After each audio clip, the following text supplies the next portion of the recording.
Welcome back, guys. This is Days of Noah number 11, and I'm going to start this one out with a disclaimer.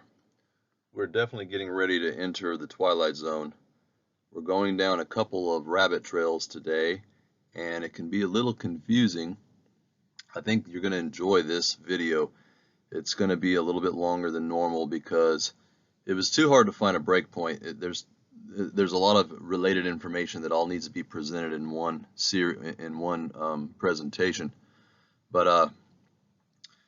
I thought originally that this Days of Noah was going to be about 15 lectures, but it looks like it's going to be closer to 20. So we're about at the halfway point. So I apologize for that. There's a lot of content, but as soon as we finish up Days of Noah, we're going to move into another series on transhumanism, and then after that, probably the New Age movement, and then after that, possibly the movie The Matrix. I've got a lot of cool content coming that I think y'all will enjoy. But for today, we're going to be talking about some pretty wild subjects. For some people, this material can get very strange. And if you've never studied the occult, you've never studied witchcraft and sorcery and things like that, then naturally this stuff can be difficult to swallow. It's kind of like if you've been drinking, it's like a baby. If you've been drinking milk for a long time and then someone gives you a hunk of meat, you just sit there and have to chew on it for a while, and you can't really deal with breaking that piece of food down because it's just new to you. So let me remind you how we started off this video at the beginning regarding cognitive dissonance, right?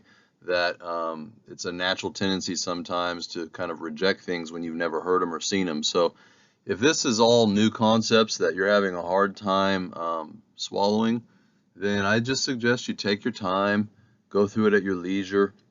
When you get a chance, do your own independent research.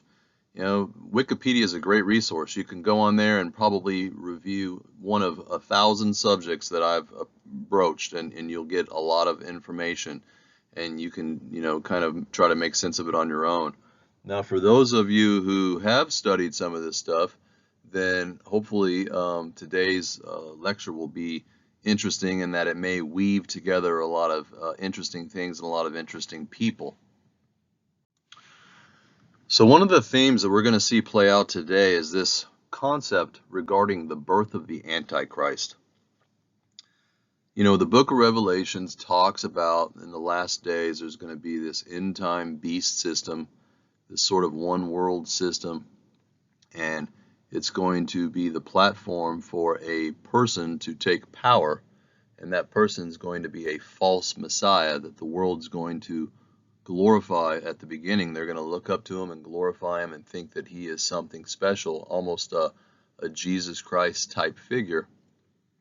And then after he's mesmerized the whole world and placed a spell on the whole planet, minus, the elect of God, that is, those who are in Christ who have the eyes to see and ears to hear, once he's done that enchantment on the whole planet, then he's going to show his true colors, and things are going to get nasty. Now, Aleister Crowley was, he was immersed in this kind of thinking. He looked at the Bible through a different lens. He looked at the Bible through a satanic lens. And so everything was opposite to him. Most of us, when we read the Bible, we're trying to grow closer to God and we're trying to understand Jesus Christ. Well, Crowley was the opposite. He was rooting for the other team. If you've ever watched those movies where you have the charismatic bad guy that you're kind of sort of pulling for because you just like him and you don't want to see him get caught or whatever, it's kind of like that for Crowley. He was rooting for the other team, and so when he read the book of Revelations and he saw that there was going to be this birth of the Antichrist, he really wanted to personify that in such a way that he wanted to be used by Satan to help precipitate that event. And so some of the things we discussed today, I want you to keep that in mind. Now, Crowley speaks, we're going to talk about the Babylon whore from the book of Revelations. Traditionally, the Babylon whore, when, most theologians will agree that that's not a literal woman, that the Babylon whore is a symbolic representation of this end time beast system. And there's arguments where people will say, well, it's Rome, or it's Jerusalem, or it's America. We're not going to get into that today. But what's interesting is most people agree that the Babylon whore from the book of Revelations, she is a system that exists on this planet, or at least a nation, and it's multifaceted. Where Aleister Crowley differs is he actually took that as a literal interpretation, that there would be a literal woman who would be the Babylon whore, and she would be the one who would be responsible for giving birth to a baby who would grow up to be the Antichrist. And so, Crowley realized that the Antichrist isn't going to just materialize out of thin air. He's going to be born to a woman, the same way that Jesus Christ was born to a woman. And so, he became obsessed with trying to conceptualize how he could help precipitate this Babylon whore. So I'm going to read to you quickly from the book of Revelation 17. And upon her, the woman was arrayed in purple and scarlet color and decked with gold and precious stones, having a golden cup in her hand, full of abominations and filthiness of her fornication. And upon her forehead was the name written, Mystery, Babylon the Great, the mother of harlots and abominations of the earth.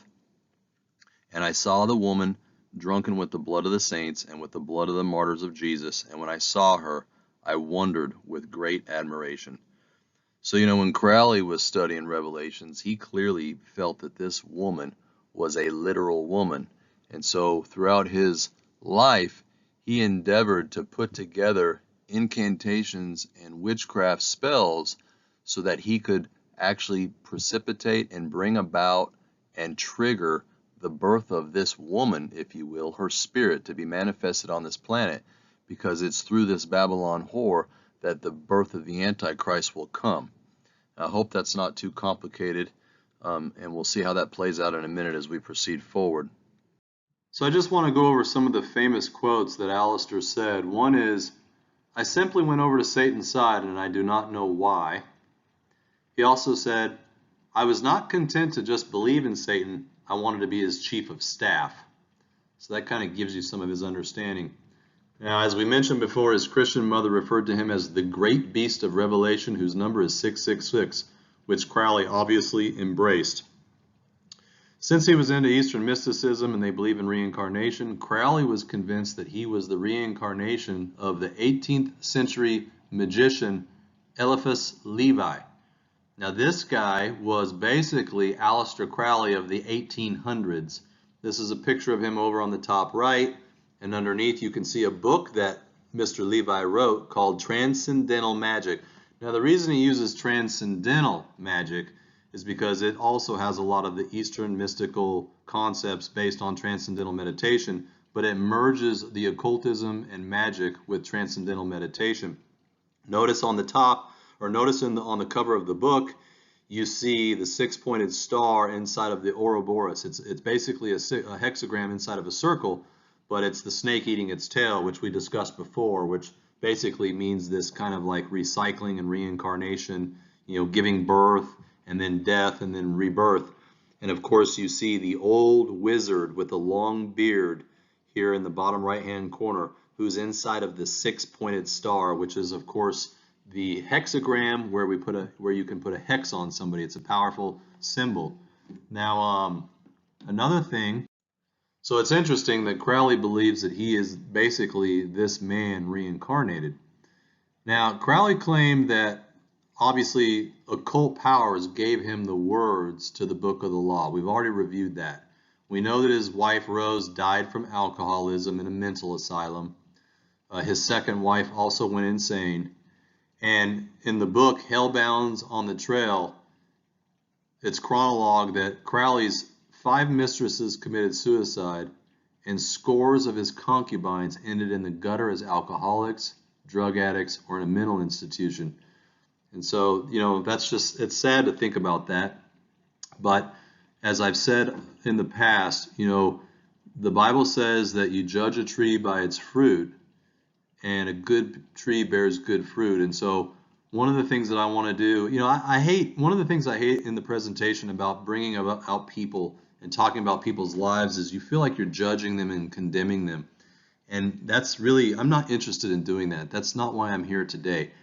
Nonetheless, when people put out public information and they have doctrines and they're trying to lead people to other ways of believing, then it's important for us to evaluate that. Just like there are going to be people who come behind me and they're going to make judgments based on what I'm speaking now. And so these words have power. We can't forget that Crowley started his own religion called Thelema and tried to get as many people involved into it as he can. So, you know, as I stated before, I feel called to look at his material and try and judge it based on a biblical lens. And what I'm seeing consistently in his life is bad fruit. I'm seeing bad fruit being produced from his doctrines and his religion and his faith, and we're going to try and evaluate as much of that as we can today. So, unfortunately, Crowley died, you know, basically as a wasted away heroin addict. His final words were, "I am perplexed." And we know that Crowley worshiped the demon god Pan, which we discussed before. He's the god of sexuality and lust, the god of perversion, if you will. And of course, Crowley had written a poem to Pan called The Hymn to Pan. And naturally, this is what was read at Crowley's funeral. And the final sentence in it, which we're going to review the Hymn to Pan in a moment, but the final sentence is, "I rave and I rape and I rip and I rend, everlasting world without end." The last thing I'll say about Crowley before we move on is, you know, people say that he wasn't a literal Satanist and that, you know, he wasn't all that people claimed he was, but in some of his books he did document that the best human sacrifice is a male baby of perfect innocence, because they make the most suitable victim, and also you can achieve the most soul power from that sacrifice. So, you know, people can say what they want, but I think after we look at the full body of material regarding him, we can all come to our own conclusions about what kind of person he was. So, of course, I want to review Pan. Remember, he's the Greek god. He's the male man on a goat's body. He is a hybrid. We've already discussed where the hybrids come from. We already discussed how the Bible talks about things like satyrs, which are demon-possessed he-goats. We've already talked about some of the goat lore and how it tracks back to Azazel, who was the scapegoat in the Old Testament. And so we're seeing him continue on even in today's society. Remember, he's the god of perversion, and he likes to play his pan flute, and when he does so, he's able to mesmerize the children and lure them out of the town, and then of course he can, you know, have his way with them sexually and so on and so forth. And here's a picture of him over here on the right. Now, this is the hymn that Aleister Crowley wrote. I'm not going to read the whole thing, but there are some interesting details in here. On the 4th verse there, he talks about, to me, come with Apollo in the bridal dress, and he has the word shepherdess and pythoness. A pythoness is someone who has the spirit of Python, which we'll get into when we discuss that in the Bible. But the spirit of Python is basically the same thing as a spirit of divination. It's a supernatural spirit that's able to look into the past, into the future with high accuracy. As you continue on, in the middle there I've highlighted, come with flute and come with pipe. So we clearly see that he's talking about the same Pan that we had mentioned before, this character over here on the right who always has the pan flute. And later he says, with the lonely lust of devildom, give me the sign of the open eye. And so I'm not sure what that means, but I imagine it has to do with the third eye, which Crowley was obsessed with. You know, it's the eye of Horus. It's the eye that allows people to open up the doorway between our world and the spirit realm. And then he goes on to say, and token erect of thorny thigh, and the word of madness and mystery, O Pan, O Pan, O Pan, O Pan, I am a man, do as thou wilt, as a great God can. That obviously comes from his Book of the Law that he channeled back in Cairo. And then he ends it with, and I rave, and I rape, and I rip, and I rend, everlasting world without end. So, you know, I can think of a lot of things for you to read at my funeral, but one of them is not a hymn to the half-hybrid goat human God who's a god of sexual perversion and lust. So now we're going to move into another extremely interesting character by the name of Jack Whitesides Parsons. Jack Parsons was a very brilliant man. He was an American rocket engineer. He was the founder of JPL, Jet Proportions Laboratory. And he, along with von Braun, who was a Nazi, we'll discuss von Braun later, but I bring him up now because Jack Parsons and von Braun were basically two of the main fathers of rocketry. And they were two of the fathers who really helped propel NASA. Now, Jack Parsons was just an extremely interesting guy. He was very similar to Crowley in a lot of ways. First of all, he idolized Aleister Crowley. He was a heavy user of mind-altering drugs. He was an addict for sure. He was a closet homosexual. You'll learn that Crowley also was a homosexual. You'll learn that many of the occultists seem to have a lot of sexual identity confusion. He also suffered from manic depression. He was known to have manic episodes and be very bipolar. He was steeped in the occult, as much as Crowley ever was. This is a picture of him over here on the bottom right. This was a book that was written about him years ago called Strange Angel. It's an interesting title with the word angel in it. And you see the eyes beaming down on him. This is him holding a explosive. You'll notice in the bottom right-hand corner that there's an hourglass. And an hourglass is interesting. It symbolizes time, and it has to do with quantum physics and the disruption of the time-space barrier, which we'll get into later when we talk about the Hydrogen Collider and CERN. But that symbol's not there for just the heck of it. It has a meaning. If you slide over to the bottom left here, I'll highlight it here. Right here in purple, I'm circling it, you'll see a picture of the image of Kali, which I have over here on the left. Kali is one of the Hindu gods, the god of destruction. You can see Kali here standing on top of this person. And we're going to discuss Kali again later, also when we're talking about CERN, the Hydrogen Collider in Switzerland. But for now, the reason I bring it out is already we're seeing elements of Eastern mysticism. And I think we've seen from the previous lectures that these things just go hand in hand. And it's really going to play out in this presentation again. What's interesting is this guy, Jack Parsons, is such an interesting character that now in 2018 and 2019, they've decided to do a mini-series about him on CBS. And it's called The Strange Angel, based on a true story. And it's by Ridley Scott. And you'll notice at the top it says Sex, Magic, and Rocket Science. So, once again, I'm not making this stuff up. This guy is real, and everything that I'm about to reveal to you is real too. So at a young age, Jack Parsons joined Crowley's church, the Church of Thelema. And really, he thought of Crowley as a mentor or a father figure. Now, Jack came to believe in the reality of Thelema magic as a force that could be explained through quantum physics. This is a really interesting point.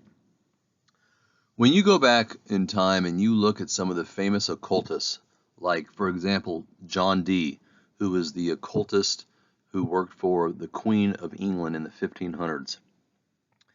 He was well versed in the occult and in magic, just as, for example, Eliphas Levi, who was in the 18th century.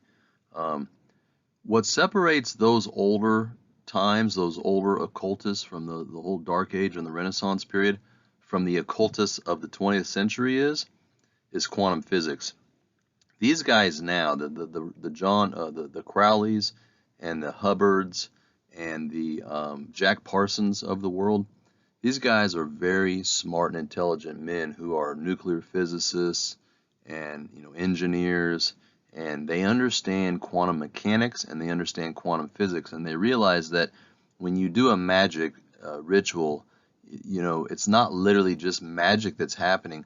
there's actually quantum mechanics that are taking place on a cellular level, if you will, that are causing these things to manifest.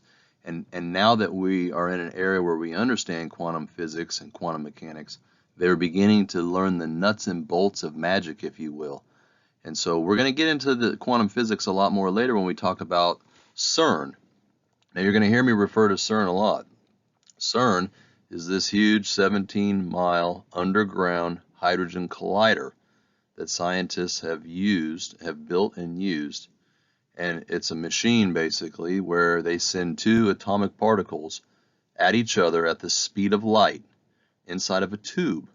And when they crash into each other, they open up a portal in the space-time dimension for one, and they also destruct into smaller particles so that these scientists can document this and see what these smaller particles are.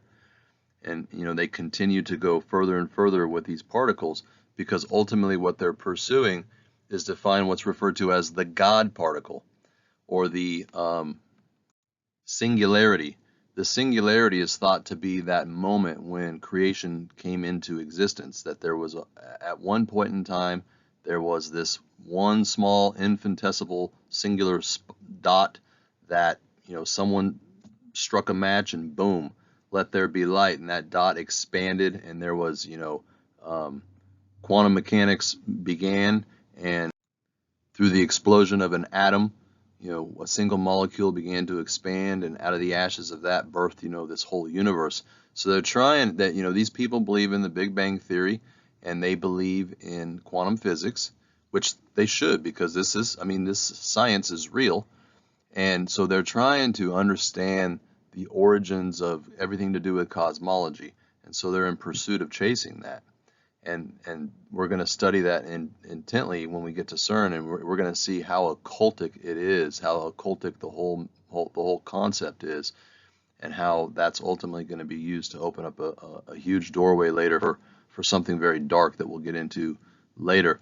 But for now, we'll stay on point. So the point is that we're at a point here in the 40s where Parsons documented that magic isn't just happening on its own. It's quantum physics that's being manipulated here in order to facilitate the magic. Now in 45 he became roommates with none other than L. Ron Hubbard. For those of you who do not know Ron Hubbard, he was a man who created a system called Dianetics that would later become the Church of Scientology. And in 1946, Ron Hubbard and Jack Parsons began working on what they called the Babylon Working Ritual. Now this is a ceremonial sex magic ritual between Hubbard and Parsons. Now the ritual was based on Crowley's previous Amalantrah ritual. If you remember that was where Crowley and Roddy Minor got together in 1918 in an apartment in New York City, and they did a ritual, and they opened up they said they tore a hole in the fabric of space-time, which allowed Lamb, the 3-foot gray Buddhist alien, to manifest into their apartment from a higher dimension. And so essentially Hubbard and Parsons, who have been studying Crowley's work very intently because they're part of this Thelema church, this cult if you will, they decided to basically take this same ritual if you will and reenact it, and probably added a little bit of their own spice to it. But their ultimate goal was to incarnate the spirit of Babylon, that is the scarlet whore of the book of Revelations. Because they believed that if they could open up a door and bring that entity in, the actual spirit of Babylon that's described in the book of Revelations, if they could bring that spirit into this realm and put that spirit inside of a woman, that they would then finally have the person who they could use to birth the Antichrist.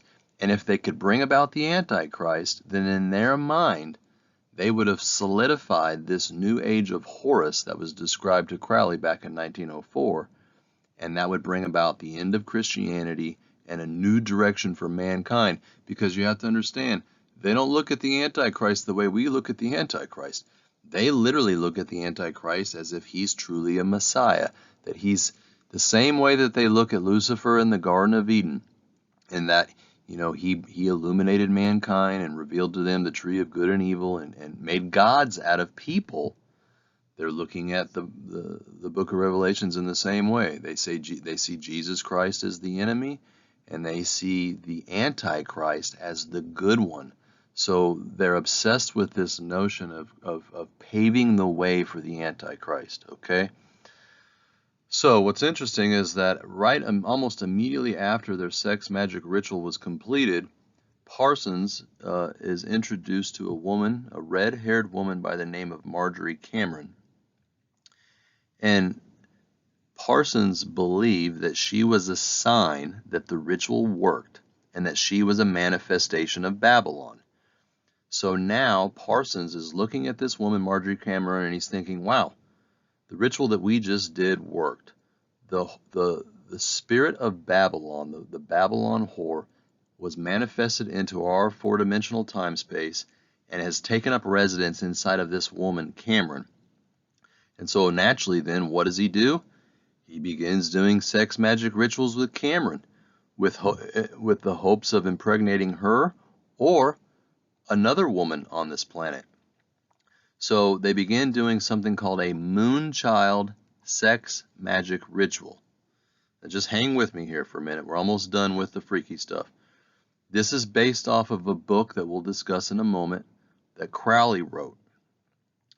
And so what they're trying to do here, Parsons is trying to impregnate Cameron with an ethereal being. Now, the word ethereal basically means the ether. That's the astral plane. When occultists talk about astral projecting, they're really talking about their spirit leaving their body, having an out-of-body experience, and traveling into the spirit realm or along the ethereal world or ethereal plane. And so we refer to that as the ether. So when he says here that they're trying to impregnate a woman with an ethereal being, that's a New Age concept. The ether, really, it's just a demonic spirit is what they're bringing into this realm. Nonetheless, that was their goal, was to impregnate a woman. Now, immediately after the Moonchild rituals were over, Marjorie Cameron reported having a sighting of a UFO, which Parsons believed was a confirmation. He said that the UFO was the physical materialization of the spirit Babylon within our four-dimensional time space. I find that to be extremely interesting. Here we see again, there's this direct connection between UFOs and spirits, right? We're not talking about UFOs that are coming, that are from an intergalactic, they're traveling hundreds of thousands of light years in their spaceship, kind of like Star Trek, and eventually, these UFOs are then flying into our atmosphere and they're presenting ourselves. They're not intergalactic UFOs from many, many light years away, but they're interdimensional UFOs. They're UFOs that are coming from a higher dimension. And that's an extremely important distinction to understand because it confirms the spiritual nature of the UFO. So to try and summarize, Parsons and Cameron, based on Crowley's teachings, were performing sex magic rituals with the goal of opening a portal to a higher dimension by creating a tear in the fabric of space and time so that they could allow a spiritual entity into our plane of existence, specifically the scarlet whore, the whore of the book of Revelations, the whore of Babylon, so that if they could bring that spiritual entity into our plane of existence and put it into the vessel of a woman, that then later that woman could then be impregnated, and the baby that would be born would technically have the spirit of Babylon inside of that fetus, and then that would grow up to be this counterfeit Jesus Christ. And believe me, you can't make this stuff up. So, if you want to do your own research, just Wikipedia is a great resource. Hop on there and type in the Babylon working ritual, do your own research, and you'll see that you can't make this stuff up. And I think as you continue through this lecture and you see all the different connection points, you'll realize that there is a super sophisticated spirit at work behind all of this. We have to understand these people are demonized.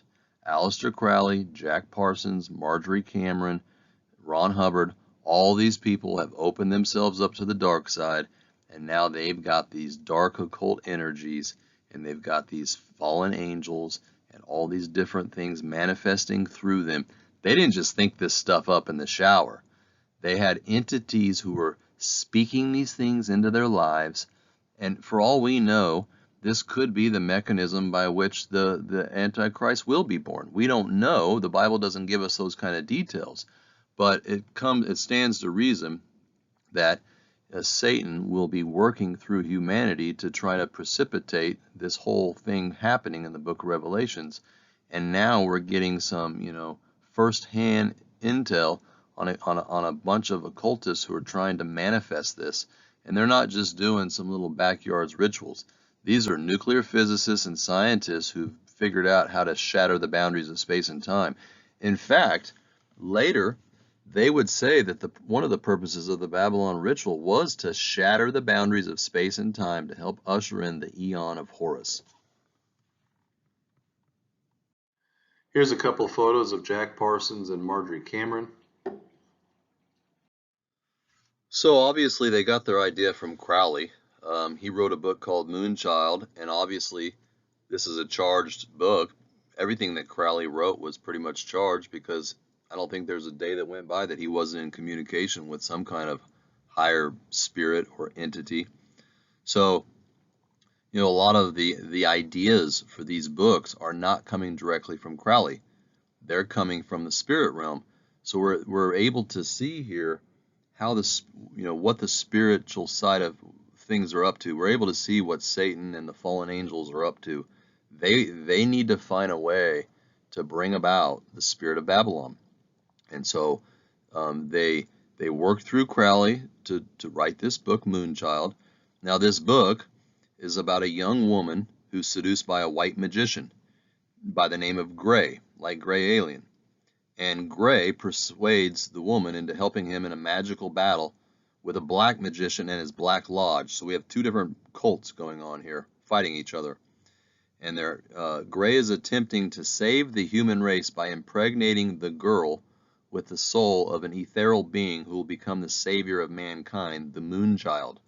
To achieve this, she'll have to be kept in a secluded environment, and many preparatory magic rituals will be carried out. So we're seeing how this is all playing out. That these entities are working through Crowley. He documented this book, Moonchild. The entities who had him do this knew that later they would be able to get someone to try and reenact this book, and then they could try and work through that whole situation to bring this about. So this is where Parsons and Cameron and Hubbard get their ideas for the Babylon working ritual.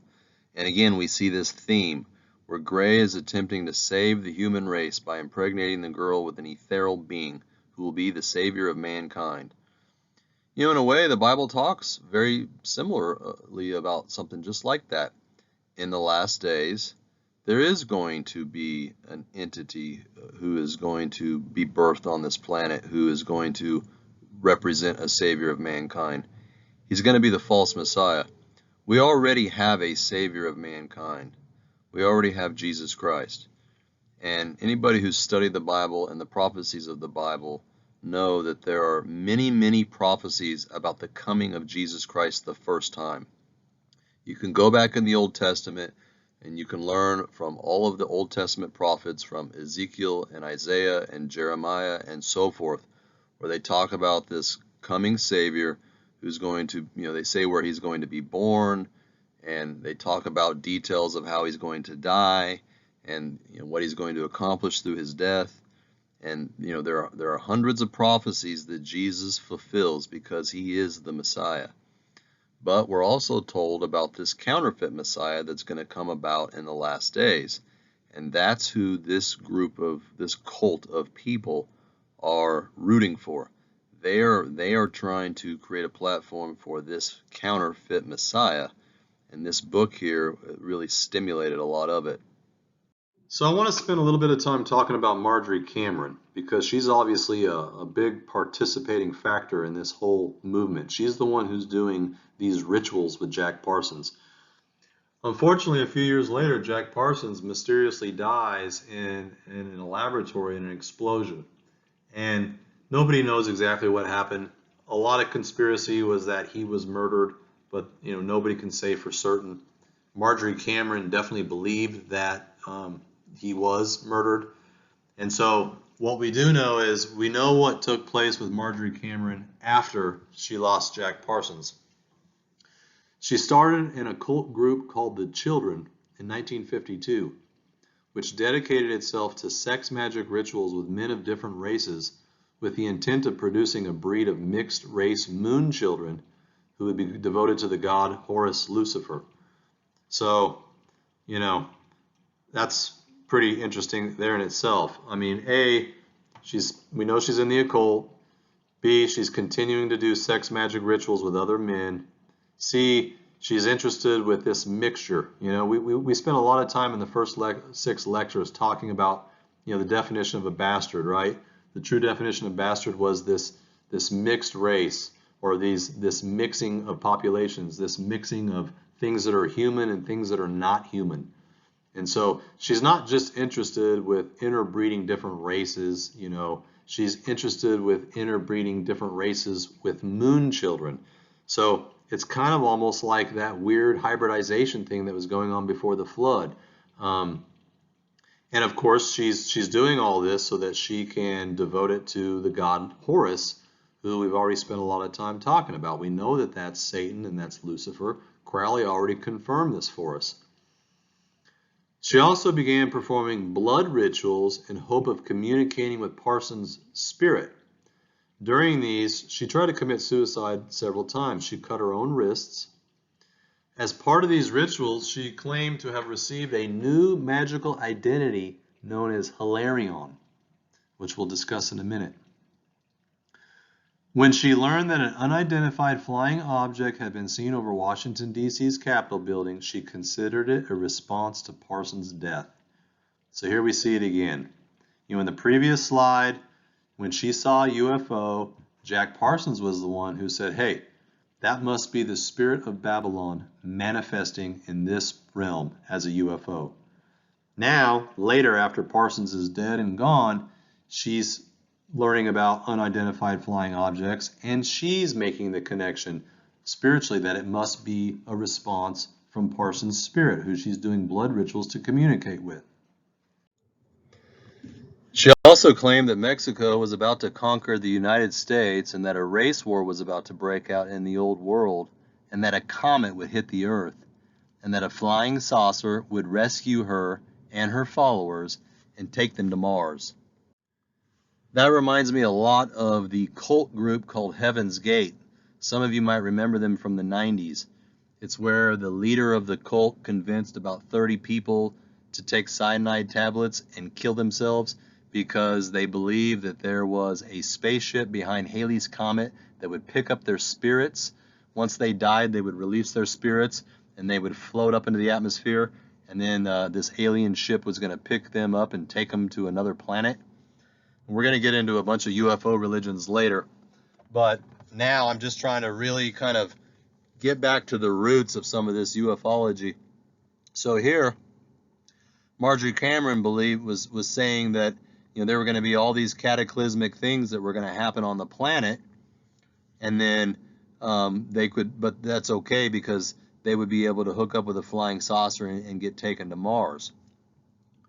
So you'll find too that a lot of the UFO religions are really heavily into the apocalyptic stuff, which we'll discuss later. In fact, ufology is too. Many of the UFO alien abduction accounts, many of those people will tell you that they experienced images and visions in their abduction account that was very apocalyptic and last days oriented. And we'll discuss all that later. But, during her magic rituals, like the rest of them, she always used mind-expanding drugs, marijuana, peyote, magic mushrooms. Notice they call them magic because mushrooms were really That's when they really were being used, was for magic purposes, for astral projection and things like that. She would frequently try and commune with Jack Parsons' spirit through astral projection. So we got to remember, she's steeped in all the Eastern mysticism too. She knows how to go, empty herself and leave her body. She probably, I'm assuming, since Jack Parsons was so into Crowley, that he knew about Lamb, the 3-foot gray being, and they knew about the cult of Lamb and how to enter the egg and all of that. In 1957, Cameron moved to San Francisco and immersed herself in different bohemian social circles, and she began exploring the subject of ufology, and she became friends and roommates with movie producer Kenneth Anger and with ufologist George Van Tassel. We're going to discuss both of these guys in a minute. Also, she visited Kenneth Anger in San Francisco, where she became introduced and spent some time with Anton LaVey, the founder of the Church of Satan. If you remember, there's this old kind of funny myth in Hollywood about, they call it the 6 degrees of separation from Kevin Bacon, that basically, every movie, every actor in every movie can be at least 6 degrees or 6 connection points away from connecting to Kevin Bacon. Well, this video is going to be essentially the same thing, only it's not 6 degrees, it's more like 1 or 2 degrees, and it's going to be connection to Aleister Crowley and California and the Bay Area. We're about to discuss about 10 or 15 different people, from Charlie Manson and many others, and you're going to see this connectivity.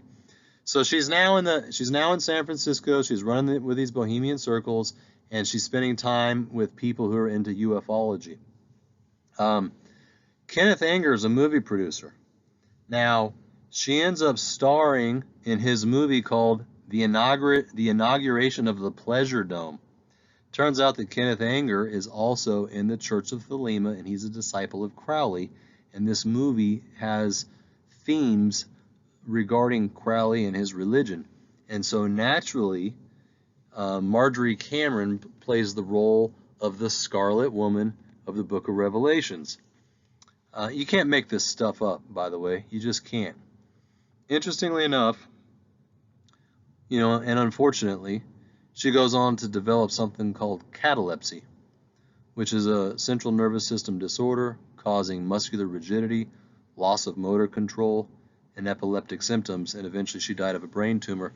So the reason I included this is, well, first of all, we know that drugs will cause all kinds of central nervous system problems, but I just find it interesting that when you really study the Gospels, Matthew, Mark, Luke, and John, you'll see that many, not all, but many of the people that we're told accounts of Jesus healing were people that had neurologic issues. Many of the people that Jesus cast out demons from within them, the symptoms that they had were neurologic. It's almost like the ghost in the machine. If an entity is going to enter your body and it's going to be inside your vessel and it's going to be trying to control you, then obviously the way that it would work through your body would be through the electrical system, through the central nervous system. That's why we see Jesus healing people, for example, with seizures and epilepsy. We saw Jesus healing people with what was referred to as the palsy, which are people who had strokes and neurologic manifestations where they had drop foot and things like that. And we'll see that time and time again. Now, does that mean that every person that has a central nervous system disorder today is demonized? No, obviously not. There's all kinds of natural reasons for that. You could have had a traumatic brain injury and hit your head too hard, and now you've got an upper motor neuron lesion and you've got neurologic symptoms, okay? But I will tell you this, from studying the occult, from studying demonology for a long time, you will find that people who are highly demonized have all kinds of central nervous system disorders. They have all kinds of tics and all kinds of weird jerky movements, and they manifest different neurologic symptoms. And I believe, considering the fact that this woman was constantly astral projecting out of her body, she was constantly communicating with the dead and with all kinds of spiritual entities, and combining that with all the drugs, that all of this demonic manifestation in her life led to a complete breakdown of her central nervous system, and she eventually died of a brain tumor, which is also central nervous system related. Now, if you remember in the previous slide, she was doing blood rituals and cutting her own arms, her own wrists to try and connect with Jack Parsons' dead spirit. And it's at that time that she was given, that means that it was dictated to her from someone else, right? It was channeled, but she was given a new magical identity known as Hilarion. Well, the only other time that we see Hilarion manifest out there in history is one of the ascended masters who we already discussed. In Tibet, the ancient masters of wisdom, which there's a bunch of them, we discussed this before, Buddha, they say Jesus was one, and all of these others, El Moira, but you'll see here on the bottom middle right is Hilarion. She was an ascended master. So I think that Cameron was obviously communicating with these higher level spirits, and they communicated with her that now she was going to be initiated into the 5th or 6th initiation, and she was becoming an ascended master herself, and she was beginning to take on this persona that she was Hilarion. So after Marjorie passed away of brain cancer, this is the portrait that she painted, and these were the portraits that were displayed at her funeral.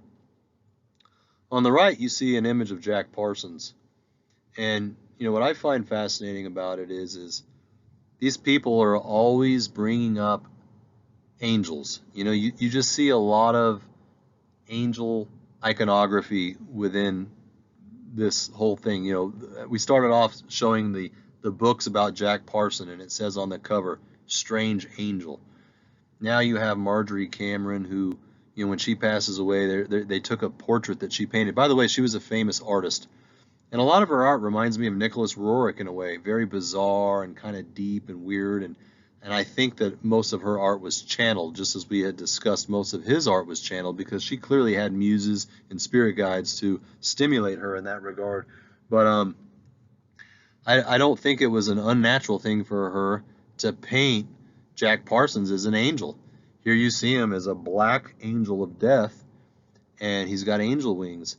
And I really think that this goes back to these fallen angels and these demonic spirits who are masquerading as these ancient ascended masters and all these different things. They're also, all these ascended masters are also masquerading as lamb, these UFO occupants and so on.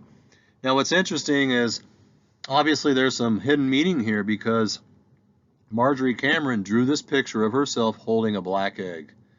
And clearly in all my studies, I haven't been able to find a connection to anything else other than the egg of spirit that Crowley had invented, right? Crowley's the one who invited Lamb into our atmosphere. Kenneth Grant later started the cult of Lamb. And so I'm pretty certain that this has to be connected to that.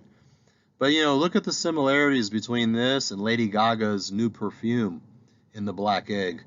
I think that's interesting. I mean, you got to have quite an imagination to think of all the things you can think of, but an egg and a black one, no less. So I think there's a lot of commonality in there. And we already showed, some footage of Lady Gaga doing the rebirth of the egg, and I'm certain that she's a Crowley follower. So, there's another connection there. Now, the presentation is going to start getting very confusing, so just try and hang with me. I'm going to try and connect all the dots as we go, and I'll probably be saying some of the same things over and over because I'm trying to just keep it all connected, because I even get confused. But basically, Marjorie Cameron moved to San Francisco, and she started hanging out with interesting people like Anton LaVey of the Church of Satan and movie producers like Kenneth Anger. So it's important to figure out who Kenneth Anger is. Well, it turns out that Kenneth Anger is part of the Church of Crowley. He's part of the Thelema. And he was a Hollywood filmmaker whose movies merged surrealism with homoeroticism and the occult. And once again, you'll see this recurrent theme of people who are in the occult, people who are into magic, people who are into witchcraft. A lot of these guys, Crowley was bisexual, Jack Parsons was homosexual and bisexual, Ron L. Hubbard was bisexual, Kenneth Anger, his movies were about homoeroticism. So you just keep seeing this same theme over and over and over. But he joined Crowley's Church of Thelema in the 40s, and he directed several cult classics. One of them is called Invocation of My Demon Brother.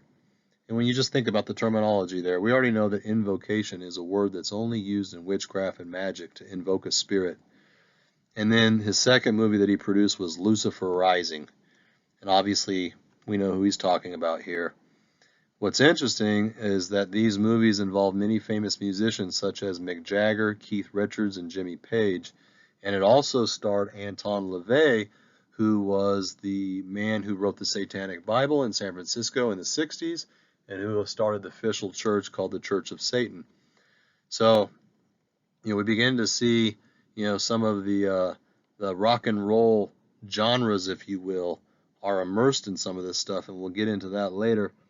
But Lucifer Rising was about Kenneth Anger's Thelemite beliefs about the emerging eon of Horus as prophesied in the sacred text, the Book of the Law. So obviously, we talked about this before. Kenneth Anger, he was never, he was never a Christian. He never accepted Christ. Therefore, he never had the Holy Spirit. If you don't have the Holy Spirit and you start dabbling in this stuff, then guess what? That spirit in that text is going to have power over you, and you're going to take it hook, line, and sinker. This is exactly what happened to Kenneth Anger. He became totally, encompassed in all of this, to the point where in 1966 he actually tattooed the name of Lucifer upon his chest. And you can see a picture of him when he was young with the tattoo, and you can see a picture of him when he was old with the tattoo. And he began searching for a young man who could symbolically play Lucifer in the film Lucifer Rising. He eventually chose a roommate of his, Bobby Beausoleil, for the role. Now, some of you may recognize the name Bobby Beausoleil. And if you do, it's because he had a lot of press time because he was part of the Manson family, and he was indicted for murder. And we're going to get into that in a minute. So, Beausoleil was a musician. He founded a band called the Magic Powerhouse of Oz. And the Magic Powerhouse of Oz was basically the group that recorded all the music for Kenneth Anger's movies that he produced. So in 1967, Kenneth Anger befriended Mick Jagger and Keith Richards, members of the Rolling Stones, and Anger then decided to use much of the footage created for Lucifer Rising in his new film, Invocation of My Demon Brother, which starred Bobby Beausoleil. This movie also starred Anton LaVey, Jaggers, and Richards. So these guys, not only did the Rolling Stones produce the music for the film Invocation of My Demon Brother and Lucifer Rising, but they also starred in the movies. And Anger starred in them as well. In fact, he was the Magus, the magician in the movies. So, it was released in 1969 and explored many of the Thelemic themes. And you know what? We've all heard the Rolling Stones. I mean, they've got some amazing songs, and we're going to discuss some of those songs later. And, if you're a big Rolling Stones fan, all I'm trying to do here is I'm just trying to reveal to you the truth. I'm trying to reveal to you the origin and the source of many things, including a lot of music. Does that mean that every musician's evil?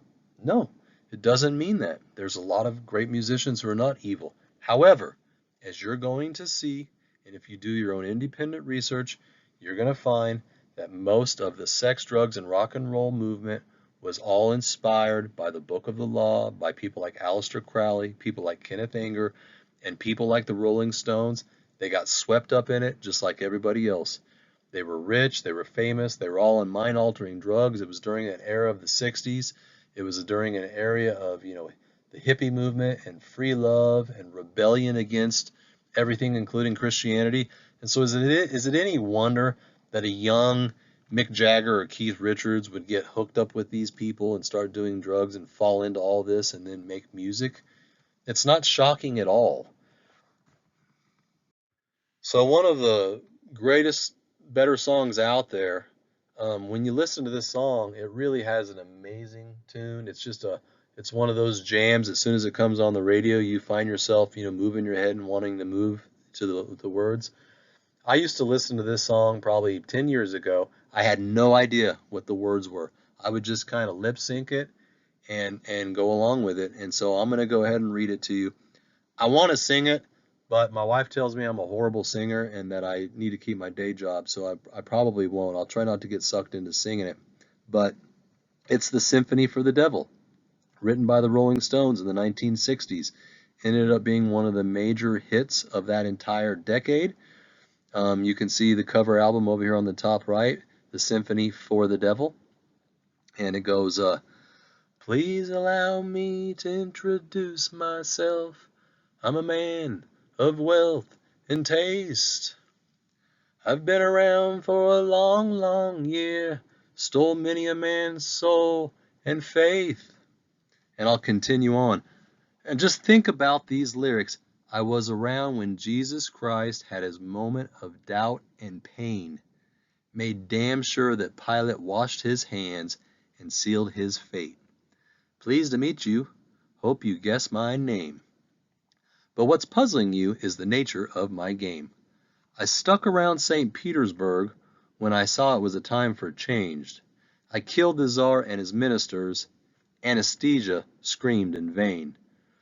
This is in reference to the Bolshevik Revolution that happened in the early 1900s during the rise of communism in Russia. The Romanov family was the Tsar Nicholas II and his wife and 5 children, where the Bolsheviks stormed their house and murdered all 5 of them and stabbed them to death with bayonets, including their youngest daughter, who you see in the middle right there, called Anastasia.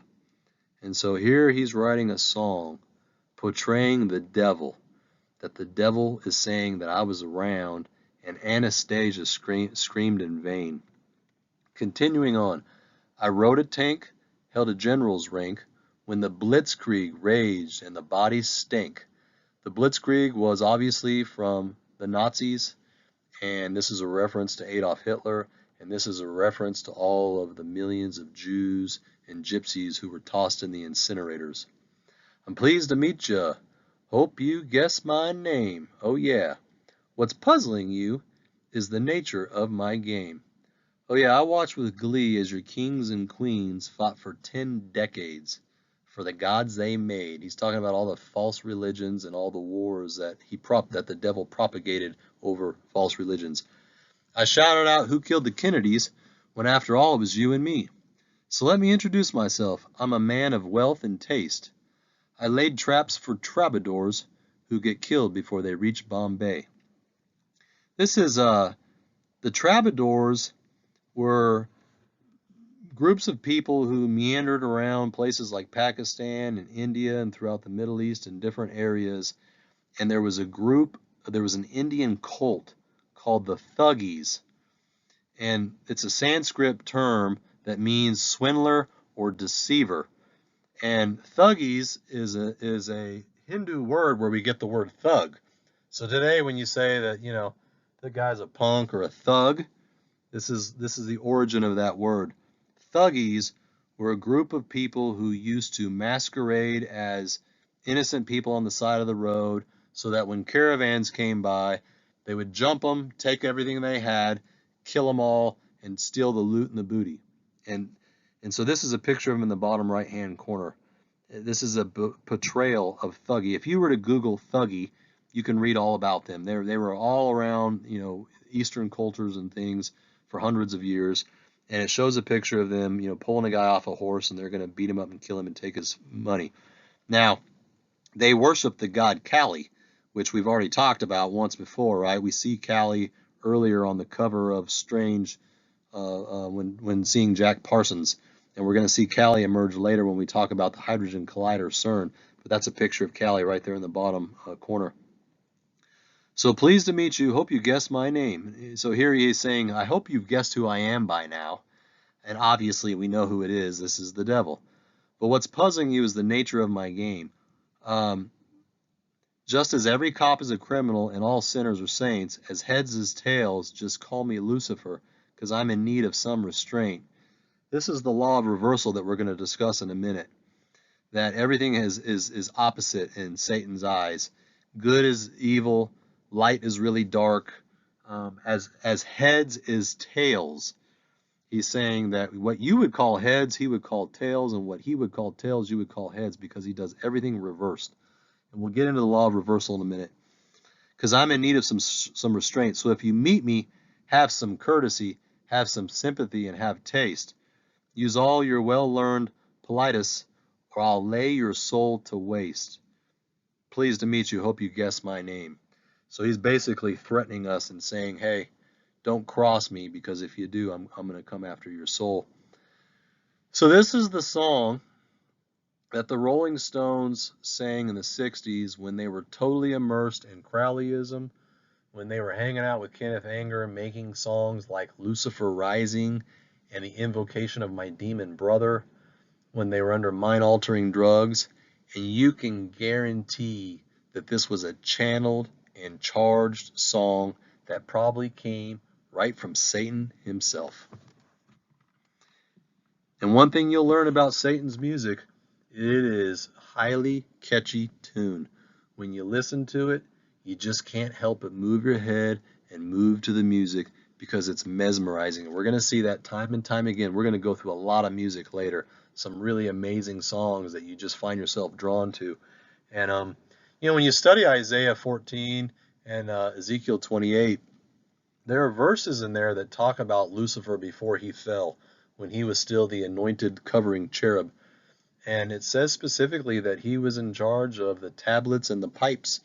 And when you look those words up, you see that those are stringed instruments, and pipes refers to horned instruments. And the conclusion that we come to is that Lucifer was in charge of the morning star administration that took place in heaven. He was in charge of worship, and he's very familiar with music. And so is it any wonder that when he fell, he decided that he would use music as one of his vehicles to lead people astray? And I think we're seeing a great example of it here. For those who don't know the true gospel of Jesus Christ, and they're listening to this song, it gives them the wrong interpretation here. Here the lyrics say, and I was around when Jesus Christ had his moment of doubt and pain, made damn sure that Pilate washed his hands and sealed his fate.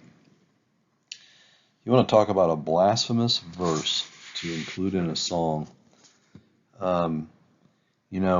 This is exactly like the devil, to try and rewrite the story and do it in such a way that puts him in a position of power, as if he's the one who was pulling all the strings.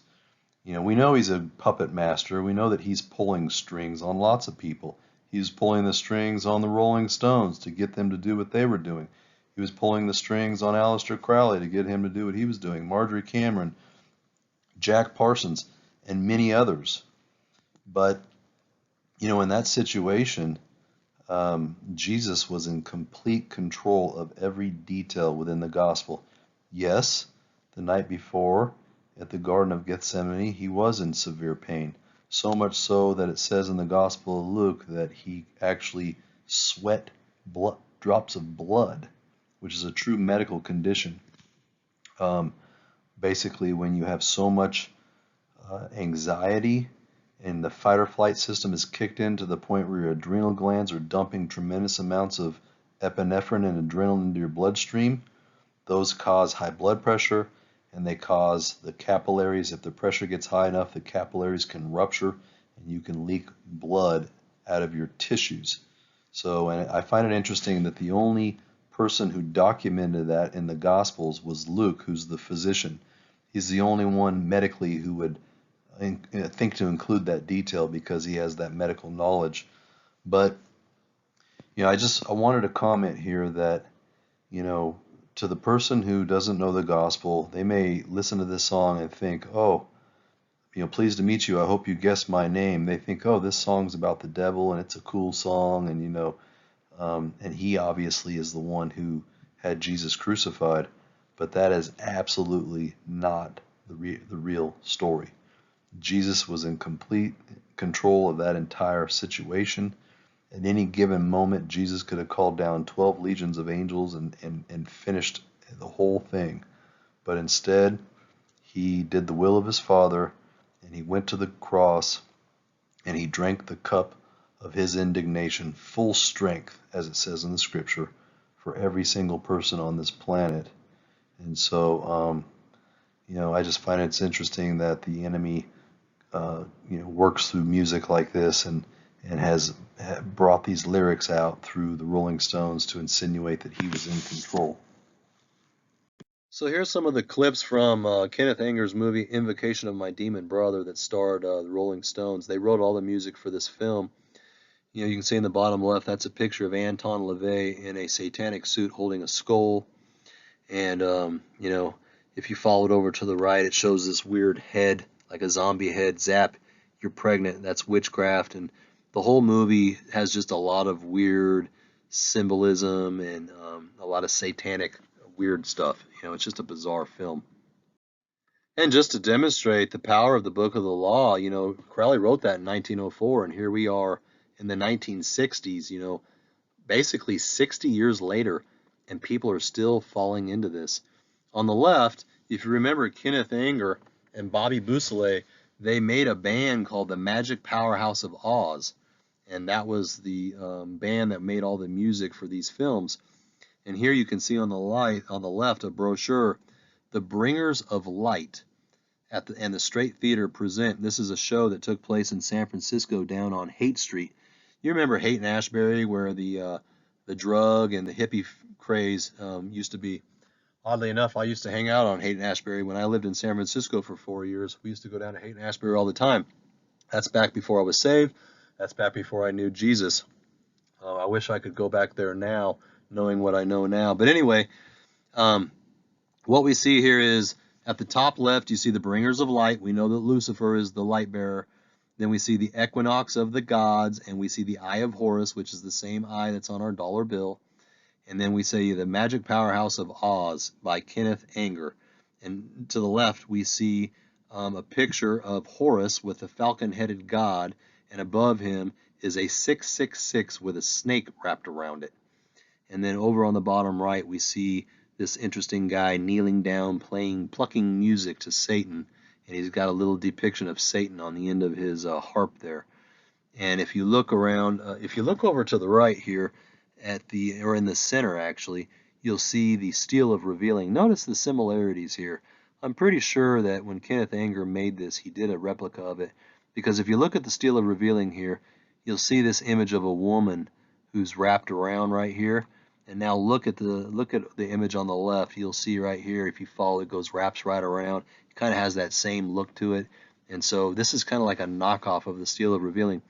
And then over here on the right, you have the Complete Magic Tantrum Cycle and the Magic Powerhouse of Oz. This is one of their covers of their album. And what do you see? Well, you see Egyptology, because obviously they all love Horus to death, and they're steeped in Egyptology. So you've got a picture of the Sphinx on the front inside of a pyramid. We've already discussed the occult symbolism of a triangle and a pyramid, but notice what's above his head, but none other than a flying saucer, a UFO. And so this is what I've been trying to say for a long time, is that the ufology movement, it's all steeped in Eastern mysticism, the New Age movement, black magic, the occult. That's what it's about. And so we know it's from the dark side. And we know that the dark side's going to use that later to try and fool us all. And we'll get into that later. So here on the left, you see Lucifer Rising, a film by Kenneth Anger, written by Bobby Beausoleil, part of the Manson family, because Manson family lived in the San Francisco area during the 70s. All these guys ran around together. Anton LaVey, the Church of Satan, who was friends with guys like Sammy Davis Jr. and the Rat Pack. His girlfriend was the famous movie actress Janie Mansfield. I mean, one of the most famous actresses of the 60s was in the Church of Satan with Anton LaVey. Anton LaVey starred in these movies. He was hanging around on the set with the Rolling Stones and all these different people who were part of that era. So here on the right is a picture of Bobby Boussalet's band, and you can see above his head is the 666. And then here is an image of one of the records, and you can see there's a picture of Bobby Boussalet on the left, and I zoomed in on that and blew it up, and look what's on the door. Do what thou wilt is the whole of the law.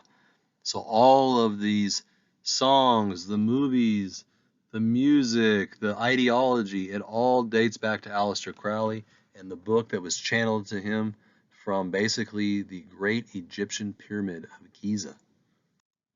Are you now being able to see the supernatural sophistication of this spirit, this evil spirit who's the god of this world, who's working and moving through all these different people? These people really don't have any idea what they've got a hold of. You know, they're just pawns. We're not here. I feel sorry for them. You know, they never learned the truth. If they would have spent even a fraction of the time that they spent in all of the Book of the Law and all this occultism, if they'd have spent a fraction of that time just trying to learn about the Bible and open their hearts to the Lord, then the Holy Spirit would have been able to preserve them and protect them from all this. But you know what? They didn't do that. They chose to go down the left-hand path, and once you go down that direction, it's pretty rough. Now, it's never too late to come out of it.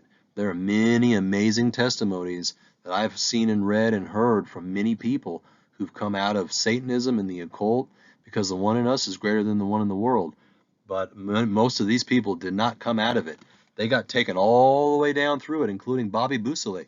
You think when Bobby Boussalet was making this music that he had any idea a couple years later that he would be stabbing people to death as part of the Manson family and spend his life in prison? So, you know, there's an old proverb in the Bible, bad company corrupts good morals. Continuing on with Kenneth Anger, he joined Thelema in 1944. If you look at some of his early work, I find it really fascinating. One of the first short films he made in the 1940s was called A Prisoner of Mars, and it was a science fiction program about the Greek mythological myth of the Minotaur. Now that's a very odd subject matter to do one of your first films on. But yet, here's this guy who's steeped in the occult, steeped into Crowleyism and Satanism, who just so happens to be really fascinated with concepts such as the Minotaur. Well, we already discussed the Minotaur. There were Minotaurs running around this planet at one time. The entire Genesis 6 conspiracy took place. And we're still seeing the fruit of that thousands of years later. It's burned into our DNA. It's burned into our consciousness. It's burned into our psyche. That's why when Kenneth Anger opened up the door to some of this thelema and some of these concepts, he was inspired to make films about it. For example, the Minotaur. His next film project he initially called Demigods. And so we're going to see, you know, we're trying to put this all in context of round one, the first 6 chapters that we did about what happened before the flood. It's not a coincidence that Kenneth Anger is making movies about minotaurs and demigods, and that Aleister Crowley is writing songs to the hybrid Pan, and that Baphomet is the half human, half goat who's on the label of the Church of Satan for Anton LaVey. That's not all a coincidence. It's not a coincidence that Marjorie Cameron put together a cult group called the Children, where she tried to mix moon children spirits with mixed races of humans. This is all woven within us at a deeper level. In 1954, he produced the movie called The Inauguration of the Pleasure Dome, which featured many Crowleyan and Thelemite themes, with many of the various characters personifying pagan gods such as Isis, Osiris, Pan, Aphrodite, etc. So, you know, these guys were just obsessed with all of that folklore and mythology, which, as we've shown previously, is based in a kernel of truth. So the 1960s brought the hippie scene, and Anger began using LSD, and he re-released this movie, Inauguration of the Pleasure Dome, but he retitled it as the Sacred Mushroom Edition. And in the early and mid-60s, LSD was legal. So many people were going into theaters, they were dropping LSD, and then they were watching this really deep, occultic, sadistic movie that was totally immersed in Crowley themes. And sure enough, they all got into it hook, line, and sinker. And this helped drive and push that hippie movement. It didn't just come out of a vacuum. It had a source, there was a spirit behind it, and there was a mechanism by which it grew and flourished and developed. And this is one of the guys. This is a famous movie director who's part of the Church of Thelema, who worships and loves Aleister Crowley, and he literally made demonic movies called Lucifer Rising that have a bunch of Crowleyan themes in it, and people were taking LSD and watching these in the movies across the United States of America. So with Anger's growing fame, he became associated with many celebrities, including Anton LaVey, who we've discussed. Turns out that Anton LaVey named Kenneth Anger as his godfather of his daughter Zena. Now here on the bottom left, I have a picture of Marjorie Cameron. She was Jack Parsons' woman, the one that did the Babylon working ritual and the Moonchild rituals with Ron L. Hubbard, the father of Scientology, the one that was trying to incarnate the Babylon whore. So this is pictures of her in that movie, and you can see how weird it is. Then on the right, I included a picture of Anton LaVey, and then I included his daughter. Now his daughter, she obviously was raised in all of this, so she's steeped in all of the magic arts. After Anton LaVey died, she more or less ran the Church of Satan until 1990, and then she came to her senses. She severed ties with her father. She severed ties with the church. She renounced the whole thing. But then she changed to Buddhism and is now a teacher of Tibetan Tantric Buddhism. So basically she jumped from the pot to the frying pan, because we know that it's the same spirit, it's just a different system. It's layered, you know. You think to yourself, oh, good for her. She got out of the Church of Satan, and now she's teaching Tibetan Tantric Buddhism. That means that she's doing all the same things that the Church of Satan were doing. She's still into the occult. She's still into the Eastern mysticism. She's still communicating with the demons that are masquerading as ascended masters, and so it hasn't really served her all that well. So here are some album covers with Kenneth Anger's films, Lucifer Rising. And in this situation, we see Jimmy Page from Led Zeppelin. So sorry for all you guys who are big fans. You know, first I bust on the Rolling Stones. If you remember earlier in one of the earlier presentations, you've got, oh gosh, I'm blanking on his name, Ozzy Osbourne. Remember, he was in a band called Black Sabbath? Think about that for a second. The word Sabbath comes from the Bible. Black Sabbath was a very blasphemous group, and Ozzy Osbourne was a huge Crowley supporter. That's why he wrote the song called Mr. Crowley. I'm not going to sing it this time, but you know, and I would challenge each of you, when these songs come up, just hit pause and get on your phone and pull them up so that you can hear them. So next time you hear them, you'll recognize them, and you can be able to kind of pick up on the tunes of the enemy and the kind of music that he produces. But here, so Kenneth Anger, he becomes good friends with Led Zeppelin guitarist Jimmy Page, and Jimmy Page was a huge Crowley follower, so much so that he actually purchased Crowley's former residence in Loch Ness, Scotland. This place was called the Boleskine House, and this is in the same area where we heard of the Loch Ness Monster. So I find that's an interesting link there.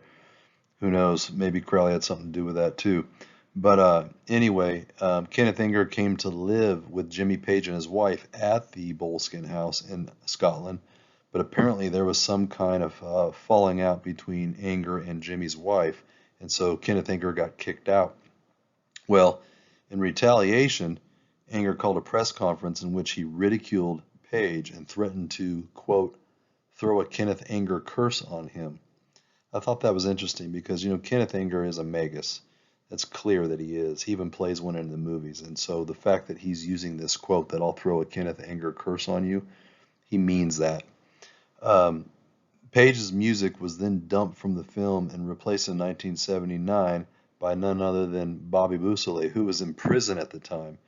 So Here on the left, while Kenneth Anger and Jimmy Page were still buddies, you see the album cover Lucifer Rising with Jimmy Page's name at the bottom, and also in the middle, this is another album for Lucifer Rising where you see Jimmy Page himself holding the Steel of Revealing. Now here you can't see it because it's all blocked out, but I'll show it here in a few slides. It's actually Jimmy Page looking into the mirror at the face of Aleister Crowley holding the Steel of Revealing.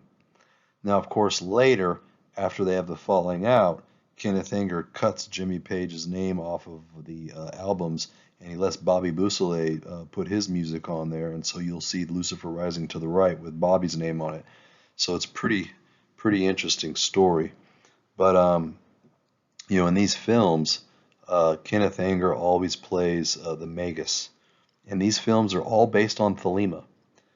That mankind had entered a new period known as the Eon of Horus. That's what Lucifer Rising is about.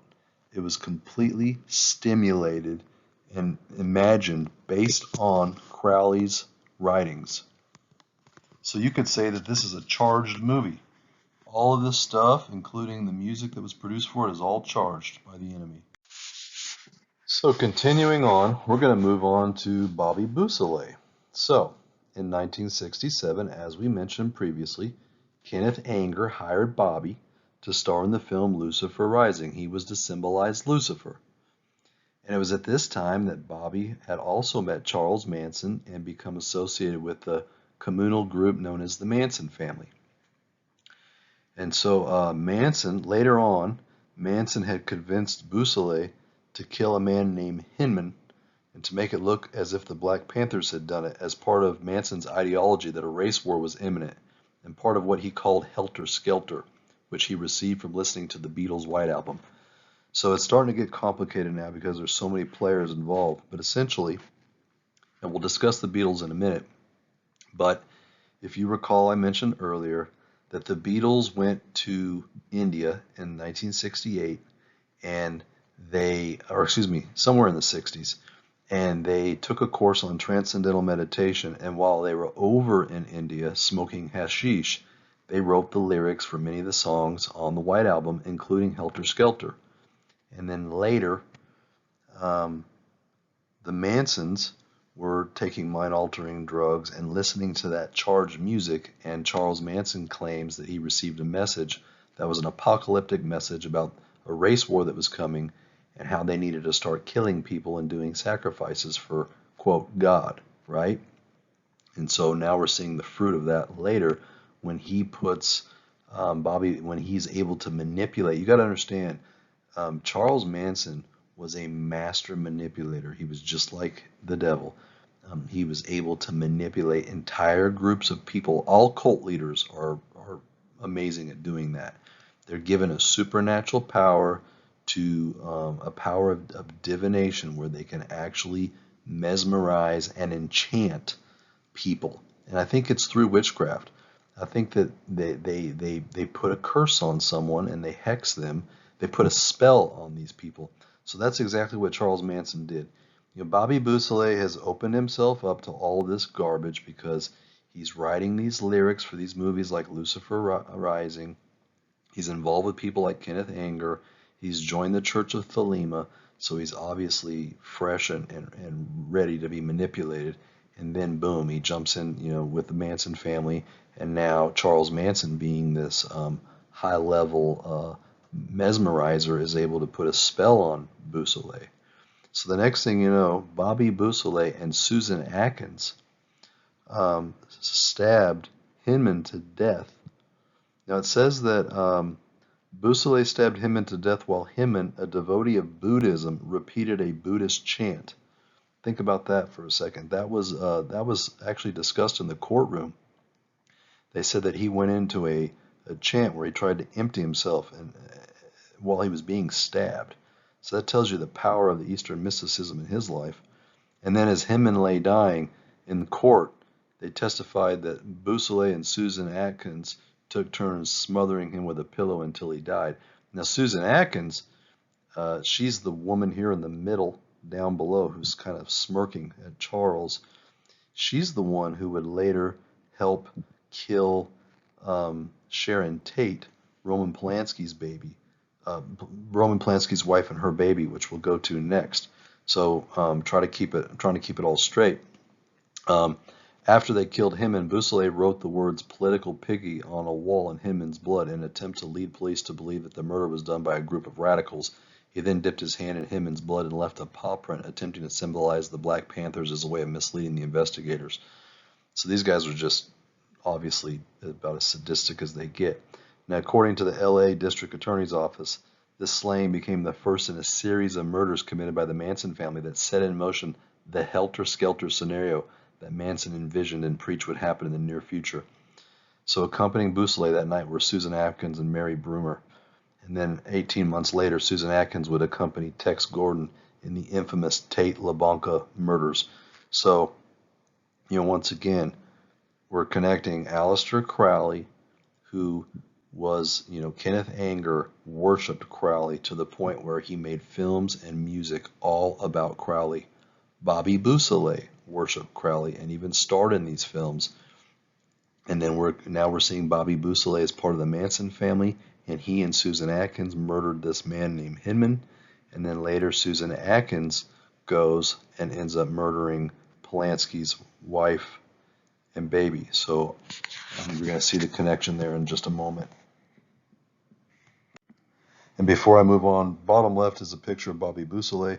Far right is a picture of Charles Manson with obviously a swastika on his forehead. He did that because of the Nazi movement, but I think it's deeper than that too, because if you remember, Adolf Hitler got that Nazi symbol from Eastern mysticism through Hinduism, because it's originally a Hindu symbol, and I have pictures later where we'll show ancient pictures of Buddha and the Hindu gods wearing these swastikas. And so I'm pretty sure that Charles Manson was also into the Eastern mysticism, and so I think that the swastika probably has multiple layers of meaning to people like that.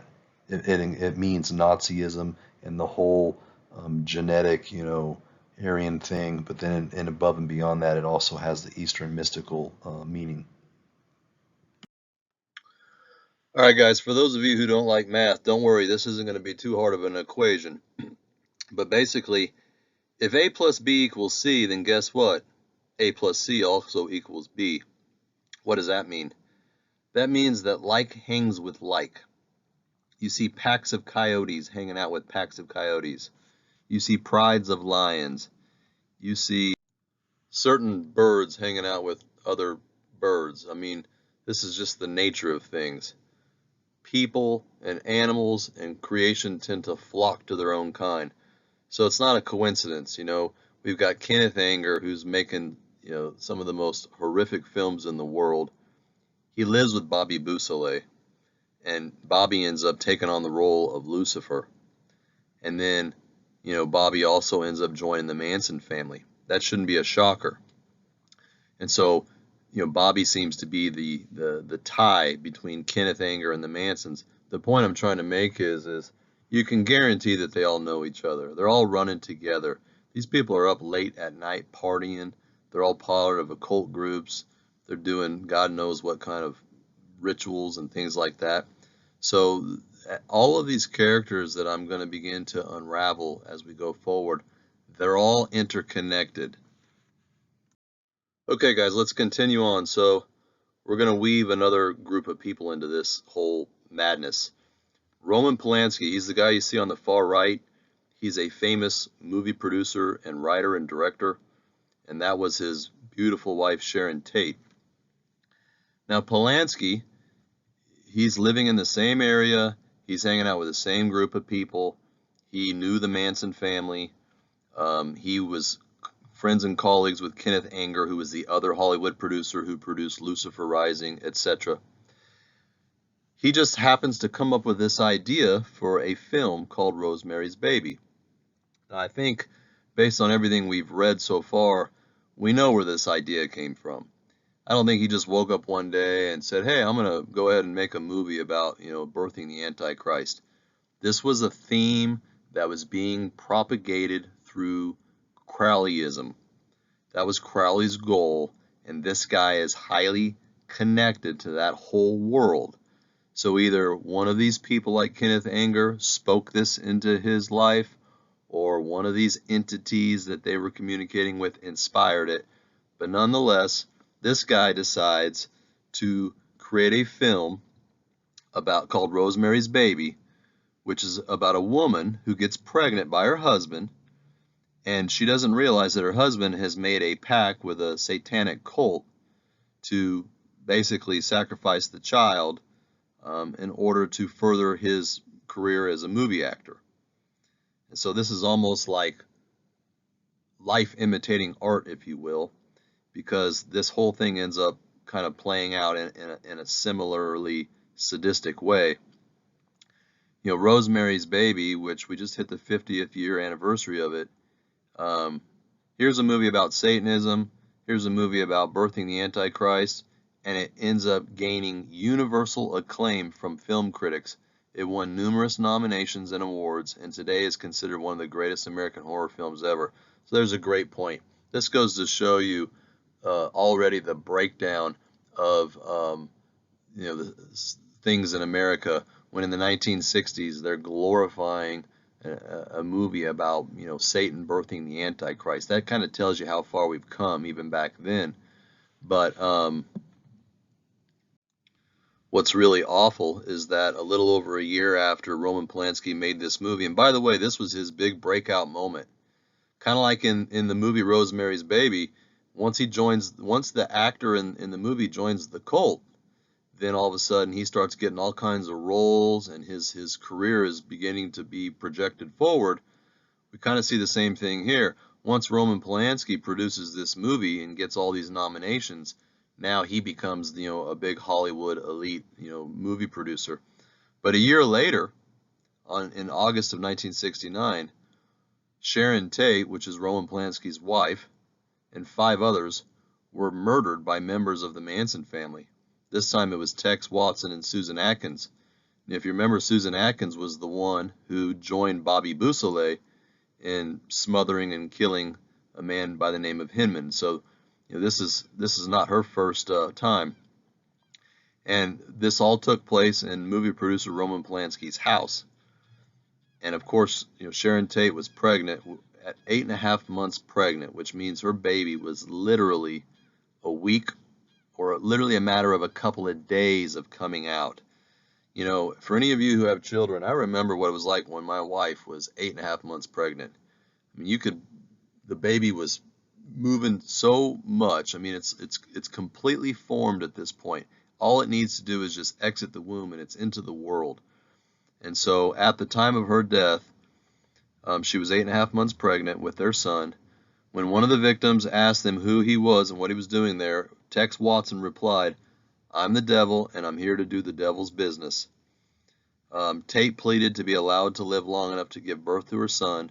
At this point, Atkins and Watson stabbed Tate and her baby to death 16 times.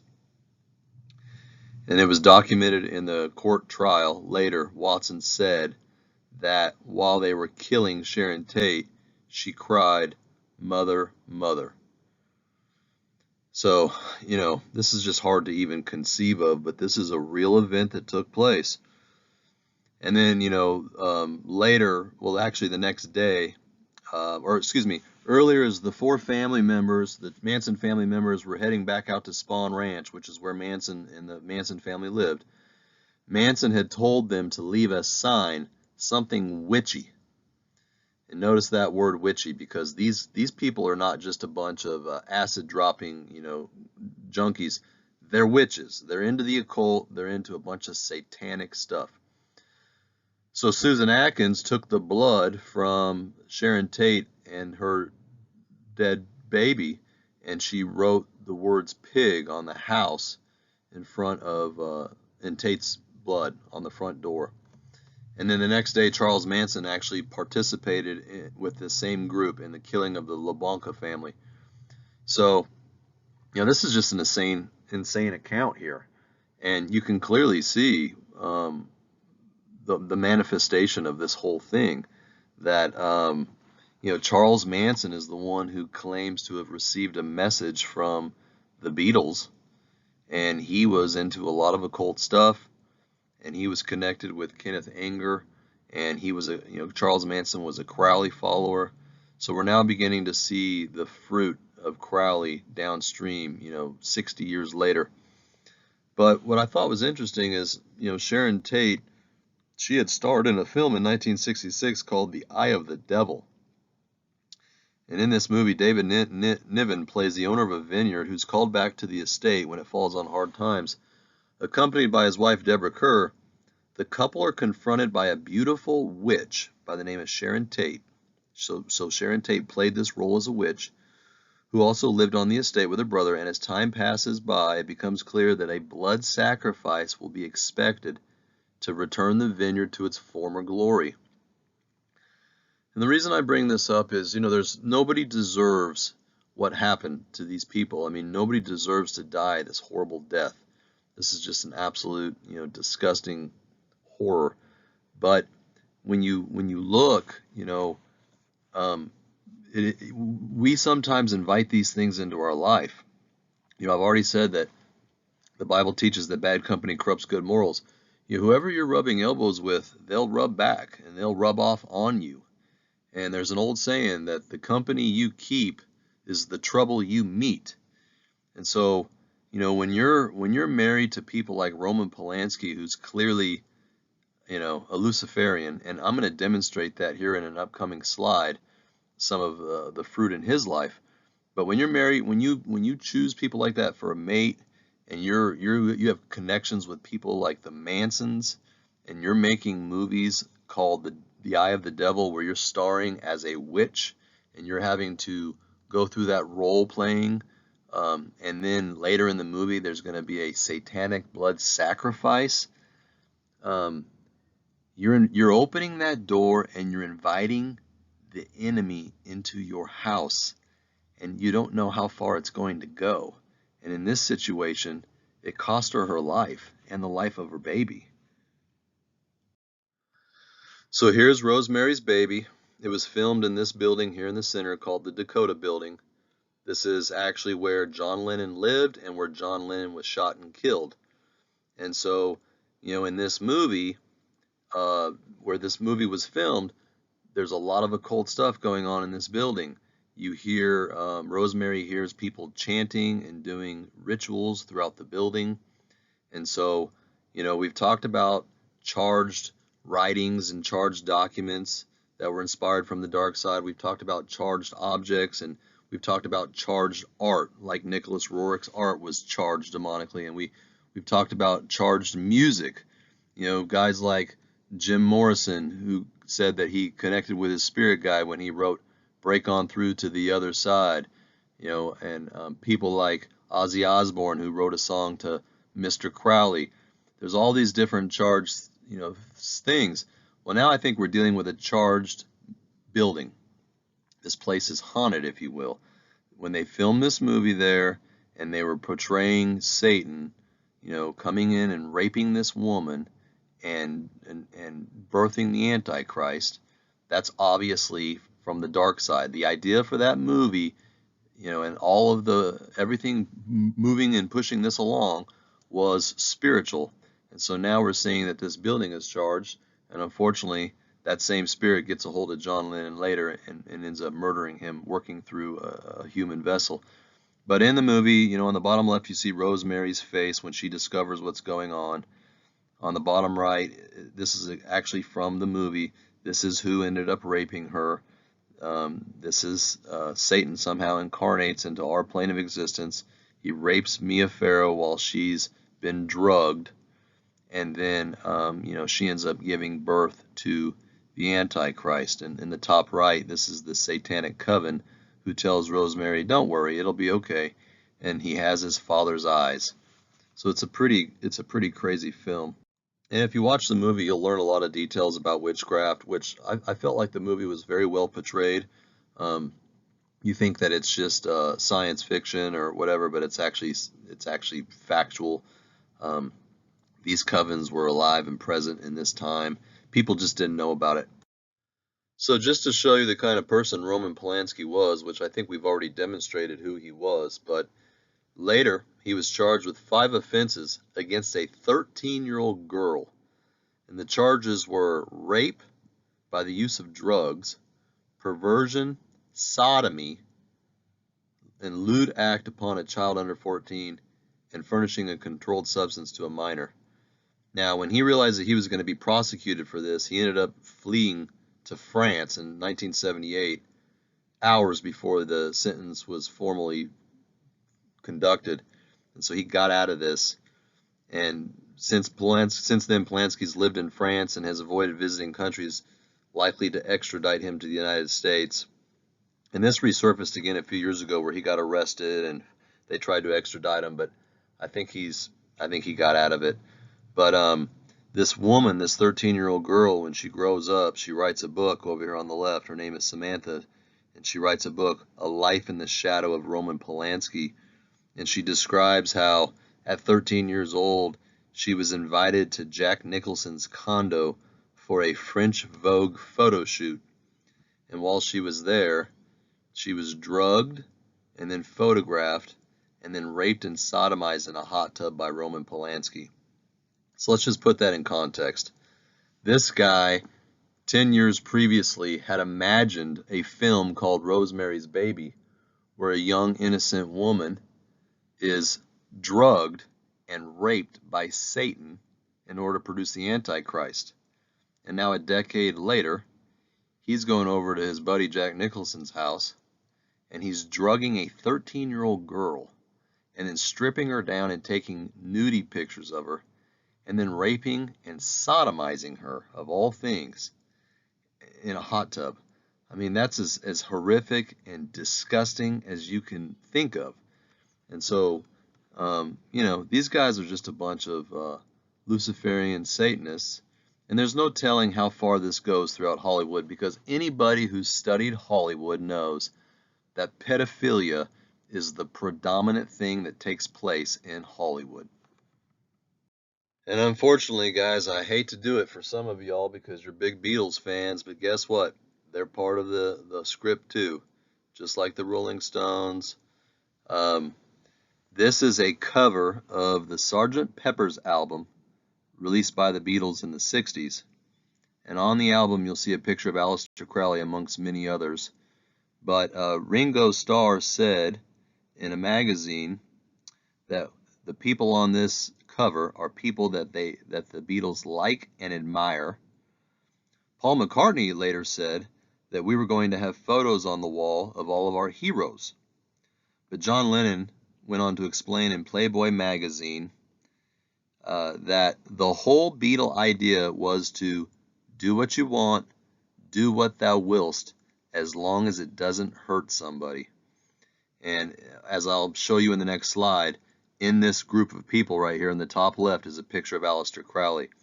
And so what we find when you study the Beatles is they were highly into the occult. They had gone to a transcendental meditation workshop in India in 1968 and learned how to do all of the astral projections and everything else. And they had admitted that they were under mind-altering drugs when they wrote all their music for the White Album, including the song Helter Skelter, which later triggered Manson to do what he did.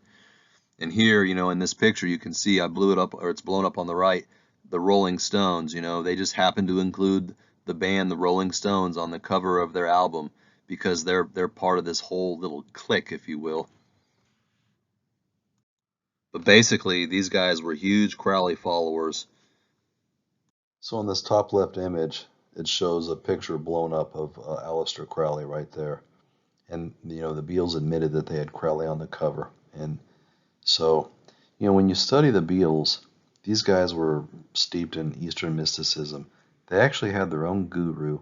And if you were to just do a Google search on images and look at the Beatles, 75% of the photos that come up of these guys, you'll see this Hindu guru that they took everywhere with them. Ever since they went to India and they got a guru and they learned all the transcendental meditation and all of the occult stuff, they brought him back with them. And you'll see in almost all of the pictures that he's actually centralized. He's in the middle. It's almost like, you got to understand, a guru is like this spiritual authority. So it's kind of like people who are going to follow around, the Pope or something like that. This guy, this guru, is their spiritual teacher And so they idolized him, they worshiped him, and they followed everything that he was into. And I think that we've done a good enough job demonstrating what that likely was. Now, in the top right-hand corner is a picture of the Beatles guru, and I find some of the symbolism interesting, right? You see the kind of the yin and the yang symbol, because the circle on the left is black and the one on the right is white. But here you see the as above, so below symbolism, right, of Baphomet and Hermes Trismegistus, where you have the downward facing triangle and the upward facing triangle. We understand that what this is now, this is this desire, this henosis of combining man with spirit. And to prove to you that the Beatles truly did have an antichrist spirit, this is when John Lennon got himself into a lot of trouble in the country. During a major interview, he said, "We're more popular than Jesus." He said that in 1966. He went on to say that Christianity will go, it will vanish and shrink. I needn't argue about that. I know I'm right and I will be proved right. We're more popular than Jesus now. I don't know which will go first, rock and roll or Christianity. Jesus was all right, but his disciples were thick and ordinary. It's them twisting it that ruins it for me. So, you can clearly see that he had this kind of sarcastic attitude towards Christ and this antichrist spirit. So should it really be shocking that he was involved in all these different things? Here on the bottom left, you can see how the American public responded to that. They wanted to ban the Beatles in the United States. Over here on the right, that symbol where you make the OK symbol with the three fingers up, when you study that is a 666. That's what that symbol means. And these are the first guys to really bring that symbol out in the United States. That symbol was not popular prior to that. Neither were the devil horns that he's doing over here on the side. This isn't, the UT thing going on here. These guys are from England. They could care less about UT. This isn't hook 'em horns. This represents the devil. That's who these guys were serving. And on the top right, you can see a picture of John Lennon and Yoko Ono. That's where they lived, was the Dakota building. And this is where Mark David Chapman ended up shooting John Lennon and killing him. So, it's just a crazy story, because we basically have Rosemary's Baby being filmed inside this building. We have John Lennon, who produced all this music that sparked the Helter Skelter Manson movement. And then later we have Mark David Chapman, who is basically a radical fundamental Christian, who comes here and ends up killing John Lennon on the steps of the Dakota building. So just a very bizarre story all the way around.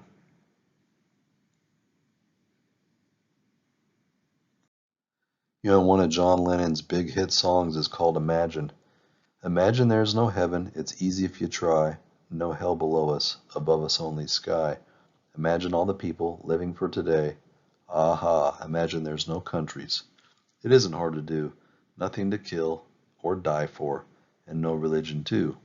Imagine all the people living life in peace. You may say I'm a dreamer, but I'm not the only one. I hope someday you'll join us, and the world will be as one. Imagine no possessions, I wonder if you can. No need for greed or hunger, a brotherhood of man. Imagine all the people sharing all the world. You may say I'm a dreamer, but I'm not the only one. I hope someday you'll join us and the world will live as one. This kind of reminds me of Lady Gaga when she said we're birthing a race within a race where there's no prejudice. It's that flowery language, that kind of that feel-good language where you say, yeah, imagine that. Imagine if we were just all a brotherhood of man. But really, when you look at this in context of what we know to be true, that these guys were Aleister Crowley disciples. They were into Thelema. They worshiped Lucifer. They were into Eastern mysticism. It's not a coincidence that they target biblical concepts. They're not saying imagine if there was no Buddha. They're not saying imagine if you couldn't reach enlightenment. They're saying imagine if there's no heaven and there's no hell and no religion. And really, the religion they're pointing out is Christianity. What they're saying in this song is imagine if there's no Christianity. And if we could eliminate Christianity, then you know what? the world would live as one day. Well, guess what? That's exactly what the Bible says is going to happen. As Christianity continues to decline, there's going to come a point where there is going to be a one world system where everybody's going to live as one, only they're all going to be marveling after the beast. So there's a lot of deception in these lyrics and in this charged music. And John Lennon himself said that when you listen to the song Imagine, you can't just listen to it. You need to feel it. What he's saying is you have to let it in. You have to embody it, And he knows that that's one of the ways for it to get into you. So it reminded me of the verse 1 Corinthians 15. If I fought wild beasts in Ephesus with no more than human hopes, what have I gained? If the dead are not raised, then let us eat and drink, for tomorrow we die. In other words, we have when we have the gospel to respect and love and appreciate, it's because we know that we have a future. That because we are covered by the blood of Jesus and because God has showed us grace and mercy, that one day, even though we are going to die, we're just going to be leaving this world behind and going to a better place where we can be with the Lord. I don't want to imagine that there's no heaven. I want to do the opposite. I want to aspire to go to heaven. And so I think that these guys just really missed the boat big time, unfortunately. Moving on, let's just quickly take a look at Led Zeppelin. And you can see on the front of his cover here, Jimmy Page, disciple of Aleister Crowley, 666. He's got a picture of Crowley doing his thing and Jimmy over there on the side. And then down below you see a picture of Jimmy Page holding the steel of revealing and looking in the mirror and seeing his idol Aleister Crowley. And here's his album over here on the left. So, these guys weren't just a little bit followers. They were totally immersed in this thing. Led Zeppelin and the Rolling Stones were two of the biggest bands that influenced rock and roll within the last 50 years by far. Which brings us to the infamous song Stairway to Heaven. And I hate to do it to y'all because if you're like me, you recognize this song and you know it was an all-time classic. But we're going to break it down real fast and I'm going to show you the reality of it, that these occultists, they counterfeit everything. First, they counterfeit everything that God has, and then secondly, they masquerade as an angel of light. But you have to be able to understand that it's the false light. So here is the cover of Led Zeppelin's Stairway to Heaven. You've got this guy holding this lantern. He almost looks like he's, I don't know, he's kind of got that Grim Reaper look going. But if you blow up the candle, what do you see? You see a six-pointed star with a sunburst effect around it, the rays of illumination, right? And just the average person wouldn't have a clue what that means. But now that you are beginning to understand the power of symbols, remember theurgy, the symbol is a direct link to the archetype. We know that the six-pointed star is referring to this, hexagram, and this burst of light around it is similar to what we see over here to the right on Crowley's head, the burst of light around the all-seeing eye. This is what we're talking about. This little lamp that he has lit up with a six-pointed star with this light around it, it's really referring to the bottom right-hand image, which is the Eye of Horus, or the one who brought about the horizon from the darkness, right? This Horus or Lucifer, the light bringer, that's who Led Zeppelin's working for. And he's trying to shroud it in a very concealed fashion. The other symbolism that you'll notice is that it's blackout. This is nighttime and there's a full moon. And that's what we call the witching hour. That's when the covens come out at midnight and do their curses and their rituals. And then, of course, it says, a stairway to heaven. So which heaven are we talking about here? So let's just examine the song Stairway to Heaven. First of all, it was written by Jimmy Page and Robert Plant and produced in 1971. And it turns out that it was placed at number 31 on Rolling Stone's 500 Greatest Songs of All Time. That's pretty darn good to be the number 31 song basically in recorded human history. And so the song goes like this. There's a lady who's sure all that glitters is gold, and she's buying a stairway to heaven. When she gets there, she knows if the stores are all closed, with a word she can get what she came for. Oh, oh, and she's buying a stairway to heaven. There's a sign on the wall, but she wants to be sure, 'cause you know sometimes words have two meanings. You got to remember these guys are heavy into the occult, and the word occult means to be hidden but in plain sight. So in a tree by the brook, there's a songbird who sings. Sometimes all our thoughts are misgiven. Oh, it makes me wonder, oh, it makes me wonder. There's a feeling I get when I look to the west, and my spirit is crying for leaving. In my thoughts I've seen rings of smoke through the trees, and the voices of those who stand looking. Oh, it makes me wonder, oh, it really makes me wonder. And it's whispered that soon, if we all call the tune, then the piper will lead us to reason. He's obviously talking about the piper over here on the right. We know that Jimmy Page was so into Aleister Crowley that he actually purchased his old house in Loch Ness Monster, and he was obsessed with Crowleyism. And we know Crowley actually wrote hymns to the god Pan, the Pied Piper Pan. So here he's saying that, and it's whispered that we can all call the tune. You know, the piper plays a tune that mesmerizes you and leads you down the wrong path. And then a new day will dawn for those who stand long, and the forest will echo with laughter. When the day dawns, that's when Osiris births Horus, and Horus is the one who comes over the horizon and brings the dawn of the day. That's where we get the word horizon from. And then the forest will echo with laughter. Usually the piper leads the people and the children. He mesmerizes them out of the village and into the woods, into the forests. If there's a bustle in your hedgerow, don't be alarmed now. It's just a spring clean for the May Queen. The May Queen is, Aleister Crowley wrote a long poem titled The May Queen. It's an interesting poem. I didn't include it for time's sake, but we can know for certain that this is in reference to Crowley's poem, The May Queen.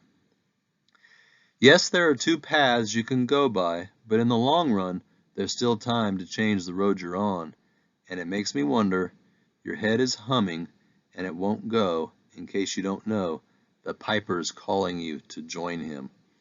So he's saying, yeah, there's two roads, all right. You can take the right-hand path, or you can take the left-hand path, but the piper's calling all of us to take the left-hand path. And there's still time for that. Dear lady, can you hear the wind blow, and did you know that your stairway lies on the whispering wind? And as we wind on down the road, our shadows taller than our soul, there walks a lady we all know who shines white light and wants to show how everything still turns to gold. And if you listen very hard, the tune will come to you at last when all are one and one is all. So now he's talking about this stairway that leads to heaven. This stairway is a doorway. This song is about opening up your mind, going into Crowleyism and opening up the eye of Horus, which is the pineal gland. We'll learn that later. And that when you open up the pineal gland, you open up a doorway or a stairway between us and the spirit realm, where then you can move on into that realm where the lady shines the white light and everything looks like gold. It's that counterfeit light we've been talking about. And then at last, if you listen very hard, the tune will come that all are one and one is all. So, you know, at first glance it doesn't seem very misleading, but I assure you it is.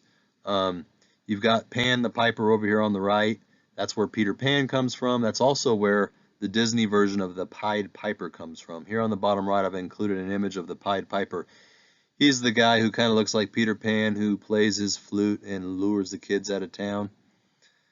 So it's interesting, the alleged message which occurs during the middle section of the song in the lyrics, if there's a bustle in your hedgerow, don't be alarmed now, when played backwards, was purported to contain the satanic references, here's to my sweet Satan, the one whose little path would make me sad, whose power is Satan.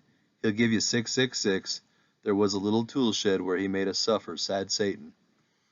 And so most people are going to kind of go, oh boy, here we go. Now we're talking about listening to music backwards. But keep it all in context and listen to the full body of information, because Crowley had something to say about that in his teachings. The first thing I'll say is if you are going to listen to music backwards, then I'm making it clear to you right now that you need to pray over it. You need to be covered by the blood of Jesus Christ because it is extremely freaky to listen to things backwards. For example, there are songs that you can listen to by the Beatles, where John Lennon sings a song and Yoko Ono's in it, and when you play it backwards, you can actually hear some kind of beast having sex with her, and she's grunting, and you can hear this animal over the top of her. And at the end of the song, you hear a whisper, and it's Yoko Ono's voice saying, "I shot John Lennon." And it's a freaky thing to do, to listen to music backwards like that. Well, it turns out that it's based on a real principle that Aleister Crowley himself taught in his book, Magic in Theory and Practice, and it's called the occult law of reversal, which is a major law of Satanism. The law teaches to do everything backwards. In many satanic churches, they will recite the Lord's Prayer backwards, and instead of starting with Amen, they say the word Nema, and then they recite the whole prayer backwards. This came from Aleister Crowley's book. Train himself to think backwards by external means, as set forth here following. Let him learn to write backwards, let him learn to walk backwards, let him learn to listen to phonograph records reversed, let him practice speaking backwards, and let him learn to read backwards. And this came from his book. So this is not a made-up concept. This comes from the master occultist himself, and this is clearly a form of divination that we're warned against in the Bible.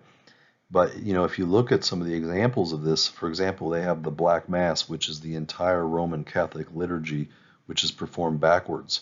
Everything is read backwards. The cross and the Black Mass is hung upside down, and they say the Our Father backwards. Other examples are the person of the Antichrist, who's the direct opposite of Jesus Christ. We're talking about the law of reversal here. Heaven is the reversal of hell, right? Heaven's up, hell is down. God is light while Satan is dark. Jesus will send the sheep on his right hand and the goats to his left, the opposite. So make no mistake, this law of reversal does exist, and it has a lot to do with the whole as above, so below. That's a reversal too. When you see Baphomet pointing up at the white moon, he's pointing down at the black moon, the law of reversal. When you study Freemasonry, you always see the checkered floors in all of their pictures, because you have the white and black checkers, which represent dualism and the law of reversal. So this is a very powerful law, and Aleister Crowley did teach to listen to phonographs backwards. If the music was inspired demonically and charged, then what Crowley taught was one of the ways that you could always pick up on a demonically charged music is if you listen to it backwards. There'll be hidden messages in it. So I just proved to you that the Stairway to Heaven was a demonically charged song written basically for the purposes of Crowley and the God Pan and the May Queen. So is it shocking to think that there's a portion of it that could have a hidden message when listened to backwards? I don't think that it is. And it reminds me of the verse in Isaiah 5, "Woe unto them that call evil good and good evil, that put darkness for light and light for darkness, that put bitter for sweet and sweet for bitter." So what Isaiah is saying here is that there is a law of reversal. There's going to be a group of people out there that are going to turn everything upside down. Okay, guys, I think that's enough for now. That's 2 hours. I was going to try and include Ron L. Hubbard with Scientology, but he's going to have to wait till the next one. I was also going to try and include George Van Tassel, who was part of the UFO movement. Keep all this in context with ufology, because that's where we're going next. I just want to review that, Aleister Crowley basically birthed this New Age movement through the Book of the Law. And you've got guys like Jack Parsons, who's a nuclear physicist who started Jet Propulsion's laboratory and became one of the fathers of NASA, who's doing rituals. He hooked up with Ron L. Hubbard and Marjorie Cameron, the father of Scientology, and this famous artist and movie actress, to try and create the Babylon working ritual to incarnate the spirit of Babylon that would birth the Antichrist, where they shattered the boundaries of space and time. Meanwhile, you've got guys like Kenneth Grant, who are producing movies about minotaurs and demigods when he's younger, and then joins the Church of Thelema and starts making movies like Lucifer, Rising, and Invocation of My Demon Brother. and is using people to produce his movies and the music that are famous rock and roll stars like Led Zeppelin and the Rolling Stones. And also he hires Bobby Beausoleil to star as Lucifer, who is also in the Manson family. And then the Manson family go on and end up murdering Roman Polanski's wife, Sharon Tate, and her 8.5-month pregnant baby as a satanic ritual, which was based on Roman Polanski's film Rosemary Baby that was produced a year prior about, the sacrifice of this child to Satan to become the Antichrist. And then lastly, it connects us to the Beatles, who were steeped in the occult, huge Crowley followers, to the point where they put him on some of the covers of their albums and wrote several songs that were inspired by the dark side, including Helter Skelter, which triggered Manson's debauchery. So, as I've said before, there's a super sophisticated spirit that's moving through all of these people. And this really just scratches the surface of music. I mean, the Beatles, this is the 50s. This is really the birth of rock and roll. And then that leads a segue into the 60s, where we really see the hippie movement, the free love movement, and we see the sex, drugs, and rock and roll movement with bands like Rolling Stones, Led Zeppelin, Black Sabbath, and other groups like Jim Morrison and the Doors, who, when you spend time studying them, you'll find out that they were Crowley followers as well. And so what you realize is the entire music industry that we know today was birthed from this channeled document called the Book of the Law. And that's how powerful it is. And when Crowley said that it was prophetic and it would be a self-fulfilling prophecy over the next 100 years, he wasn't lying. It's exactly what took place.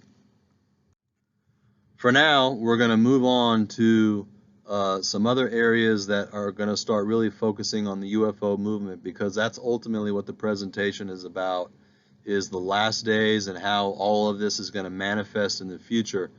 I've already given you multiple examples. For example, Kenneth Grant's album shows a picture of the Sphinx with a pyramid over it with a UFO flying over it. That's not a coincidence.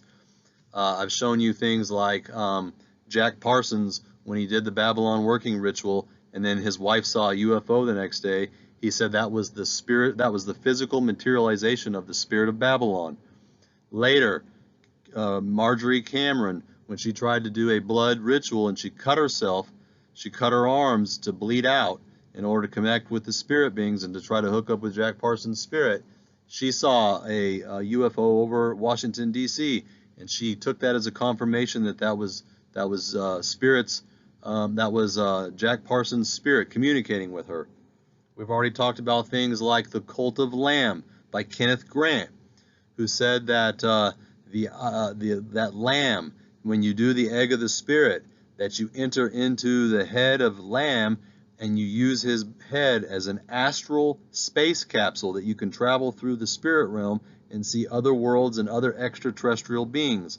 And he went on to say that Lamb, the gray alien, was an archetype of the occupants within the UFOs. So it just gets deeper and deeper and deeper.